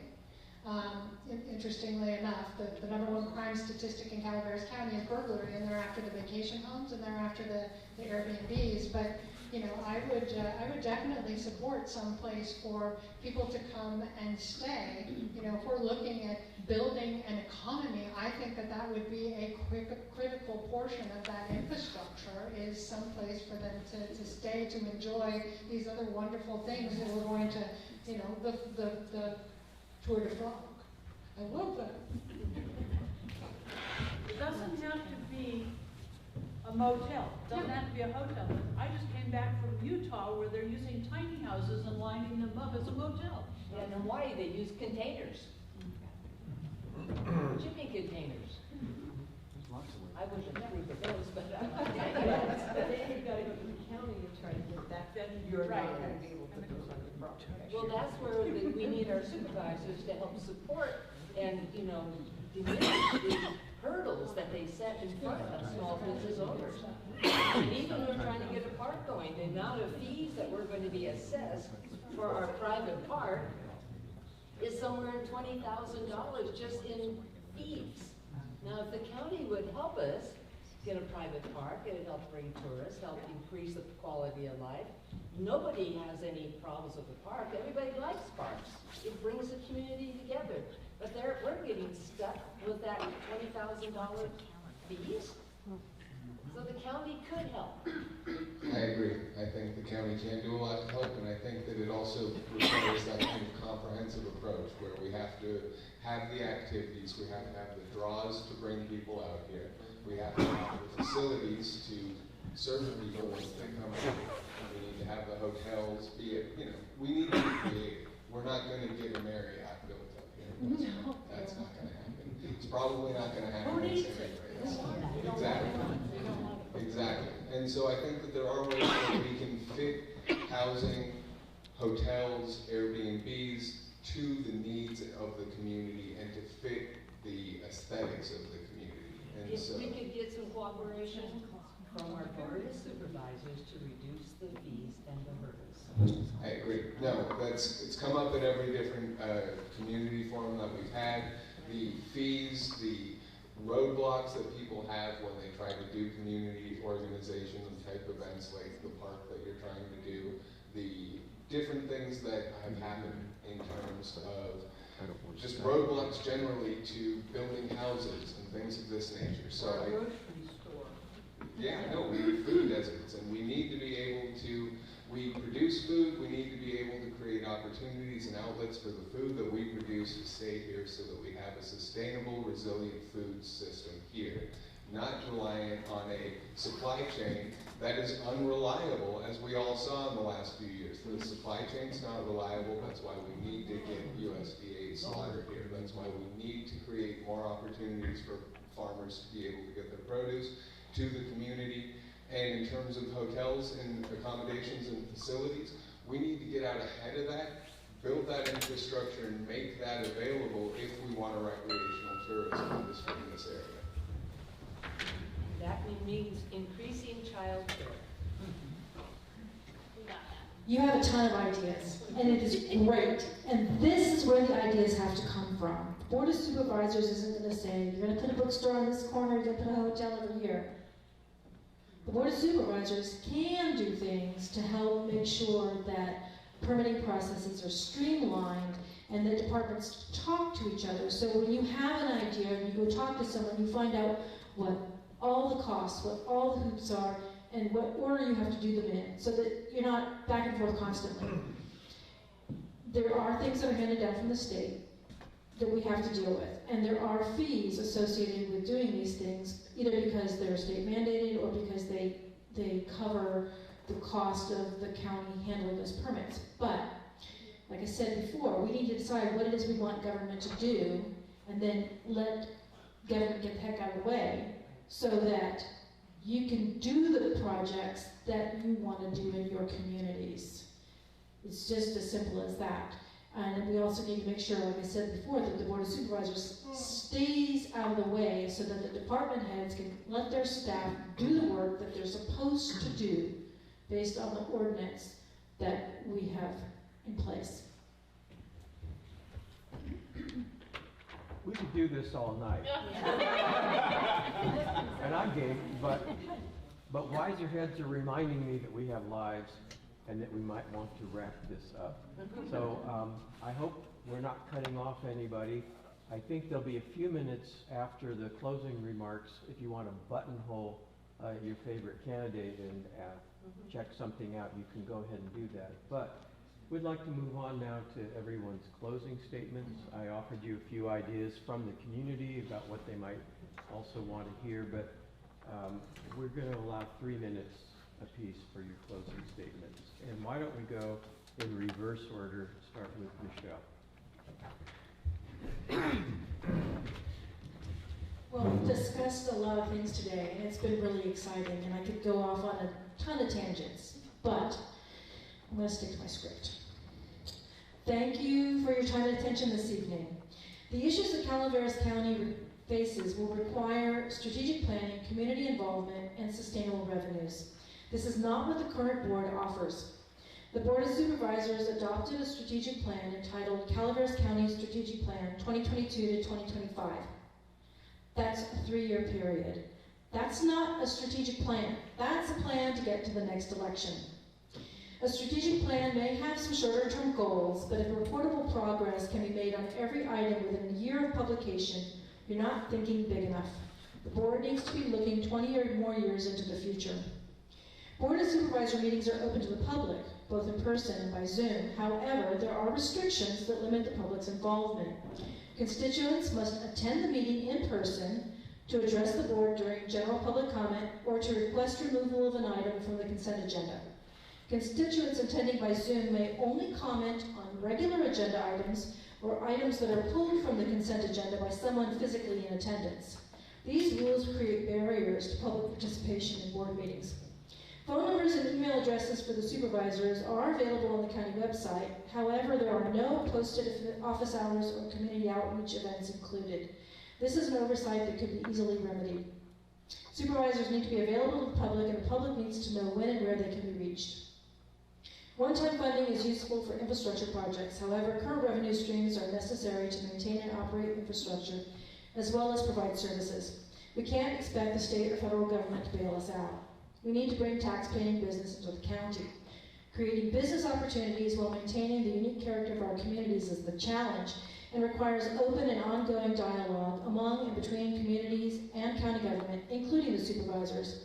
A willingness to investigate possibilities and to ask questions is essential to reach a positive outcome. Just so we're clear, I am here tonight because I'm interviewing for a job. The supervisor's job is to champion the interests of their constituents, to be accessible to the public, available for meetings, phone calls, and community events, responsive to email, text messages, and chance meetings at the hardware store. I will be available. The supervisor's job is to review and approve the budget, a tool that exemplifies the priorities of the county, not just rubber stamp it. I will actively review the budget, ask questions, and request revisions before granting approval. The supervisor's job is full-time. It's not possible to meet with constituents, advocate for county interests at the state level, thoroughly review board packets, and prepare for meetings while working 40 hours a week doing something else. Holding another job creates conflicts of interest that cripples the board's ability to govern. This will be my full-time job. The supervisor must collaborate with and build consensus among other supervisors. I will do that as well.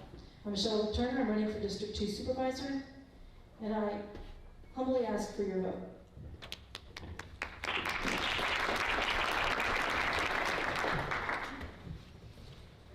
So I believe some of the questions or prompts that were provided were, what do you think some of the top priorities will be, and how will you engage in the community? So with that, my top priorities will be economic development, fire safety, emergency services. We have to address the housing issue so that we're able to make it so that people have houses here, so that there's quality of living, so that we can retain our workers and maintain a workforce here that's able to make it so that we have families, working families, that are raising kids in our schools, so that our school enrollment is up, so that our schools aren't closing down. I think we have to look at everything and how they're interconnected, and how we need to build from the bottom up and have good land use policies, policies that promote fire safety, promote economic development, and that have a comprehensive plan and approach to doing this, and seek out community involvement. I know that we are very lucky here in District 2 to have community plans. Most of the other communities in the rest of the county didn't get their community plans developed. They didn't have community involvement and input, and don't have community plans in the community plan section of our general plan. District 2 is different. People, I mean, Susan McMorris, a lot of other people here were involved in that process. We're here and helped to write the Wilseyville, the West Point community plans. I know that my wife's parents were involved in the community plan down in Oak Hill. And so we're lucky to have these community plans to help guide and shape our specific communities. It's what helps keep Sheep Ranch, Railroad, and every other community here unique and distinct and different in their own places. And so that's something that I would like to do. I would always seek, as many of us have mentioned, we want input. We know that you have ideas, and that we need to seek your input to help guide the future and the vision of what we want to see for this community. So that's something that I'd like to do in this community. It's something that I've successfully done in the past. We've been able to establish regulations for the cannabis industry that have worked. They've resolved the problems that emerged in 2016 and 2017. We have a stable source of revenue. There's $3.2 million in tax revenue that have come in over the last 4 years. And if that money, there was promises of $20 million bucks. there were never any promises of $20 million. There was promises that there was $13 million raised in 2017 and 18 off of taxes. And the amount of tax revenue that has come in is significant. And if we were to eliminate that tax revenue, that money would have to come from somewhere else. And that money would be coming from the rest of the community. Yeah, because you have a 60% discount. All right, I'll shut up. Let him finish, please. So, empirically, there's demonstrated results that have been proven From the regulations, there's $3.2 million in tax revenue that is in the county coffers that would otherwise not be there. There are neighborhood issues and disputes that have been resolved, and by and large, the problems that were created in 2016 and 17 have been resolved through community involvement and engagement, and we have actually helped to address the problems and make it so what was once a very divisive issue is now largely a non-issue and instead a source of revenue, and every one of the candidates up here today agrees on this issue. Other way. Oops, other way. Thank you.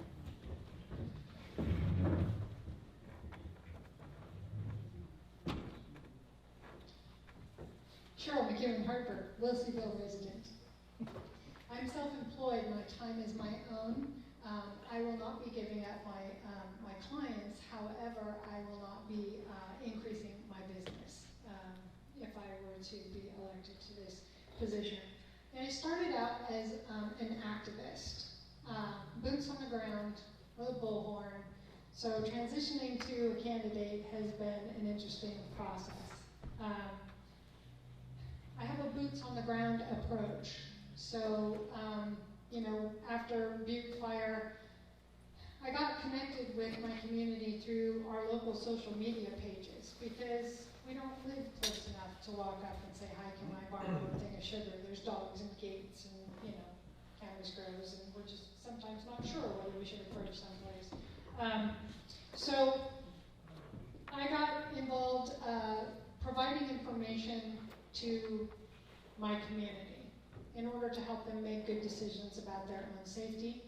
If you're new, I usually was posting something, welcome to our community, you're about to experience your first winter up here. Please remember, park your car close to the top of your driveway if you have a slope, put your windshield wipers up, So it was kind of like the welcoming committee, and then, at the same time, the voices of the people who've been here a long time. And this seems to be the dividing factor and it's not the dividing factor that we think it is. How long have you been here? How long have you been here? And that seems to give us some idea of, we think it gives us some idea. If you've only been here for a couple of years, then you must think this way and you must want this. And that's not necessarily true. You moved here for some of the same reasons that people who've been here 50 years moved here. So one of the visions that I would really like to see is for us to actually start talking to each other, listening to each other, not just in this community, but district-wide, county-wide. And I would like to be deeply involved in that, if not, the catalyst, at least somewhere in the center of it. Because I'd really like to see us connect. Thank you.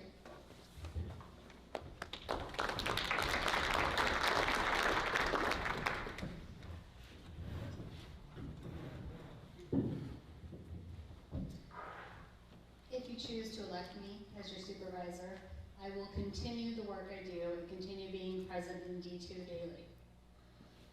My priorities will grow as I listen to and learn from all of you. I'm running as a community member to represent you at the county level, ensuring that all of your voices are heard, acknowledged, and honored. I enter it as a lifelong community member with knowledge and experience stretching across multiple industries. I've worked in various areas of District 2 since I was 15 and a half years old. I've seen the county operation from many different levels, communities, and areas. I know how to work hard, and I will continue to. I've built relationships and connections, and it's been proven that I work well with people and solve complicated issues. This will be my one and only full-time job. I will continue collaborating, make sure we're productive, and get projects completed. When challenging circumstances arise as a supervisor, which I am well aware they will, having a connection to my community will be my voice of reason and keep me grounded through it. Some of my current priorities and what I'm hearing district-wide are obviously fire safety, strengthening our communities and having that relationship and communication, education, making sure our children have good schools, and growing our economy. which will be a fluid subject, and we'll have to figure out the best ways to do that. While we have our existing strategic plan, general plan, and community plans, which I remember going to the meetings in Railroad Flat and learning about, these serve as goals and guidelines, and they're not always relevant. They change as our needs change, and they have to be continually re-examined and reflect the nature of our communities. I will work to ensure this. I will carry your visions forward. As I said earlier, I will communicate through regular office hours, town hall meetings, attending events, being available by email, phone, text, whatever works for each individual. I would like to see the Board of Supervisors meetings be more inviting and interactive. Sometimes there's maybe 2 people sitting out there, and I think we're missing the mark, and we are not involving the community enough, and your say is not reaching as much as it should. I've been told by friends and family in a rather sarcastic way at times that I over-communicate, and I think this is one of my strengths. I will over-communicate with you. As I said in my opening statement, I hope that my years of experience working, volunteering, advocating, and living in these communities demonstrate that I am dedicated, I understand, and I am committed. I briefly touched on my platform, although I think you guys have vetted us pretty good tonight. And that's why I'm running, because of people like you. I hope you'll vote for me on or before March 5th.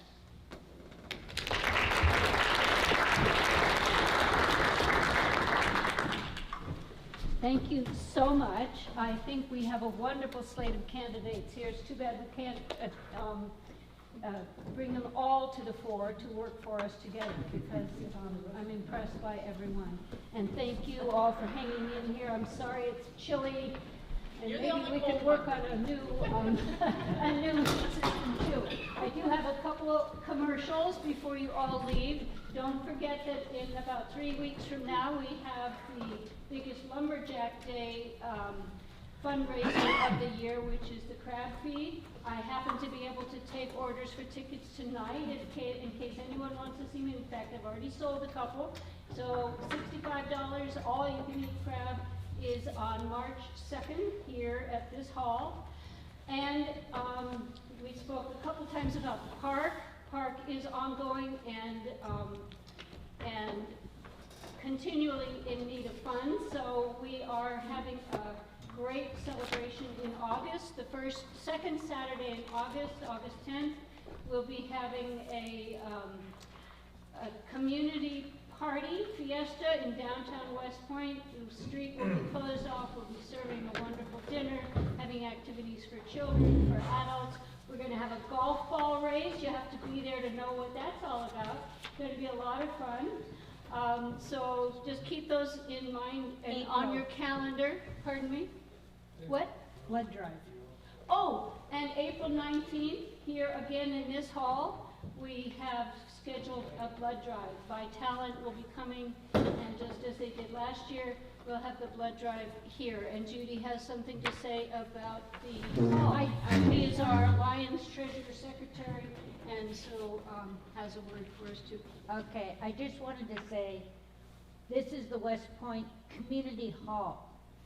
The Lions rents it from the county for next to nothing. But we're responsible for the electricity, the propane, everything. It is for rent if you have any kind of event. But if it's a community event that everybody is welcome and you are not raising money, we usually let you use it for nothing. And I just wanted to pass that on. And there might be sometimes we might ask for donations because we don't have, last year we only rented it twice. And that doesn't quite cover all the bills, but we're managing. But I wanted everybody to know it is available. And if you are interested in joining Lions, you too can support one of our fancy best. And we are getting internet access hopefully tomorrow. So that will be in the hall. And then if you guys would like to see this again, you can go to YouTube, to the Calaveras Community TV, if you want to watch a question or something. And just one more thing they were saying about the hall, because this is a very important hall that's used for emergencies.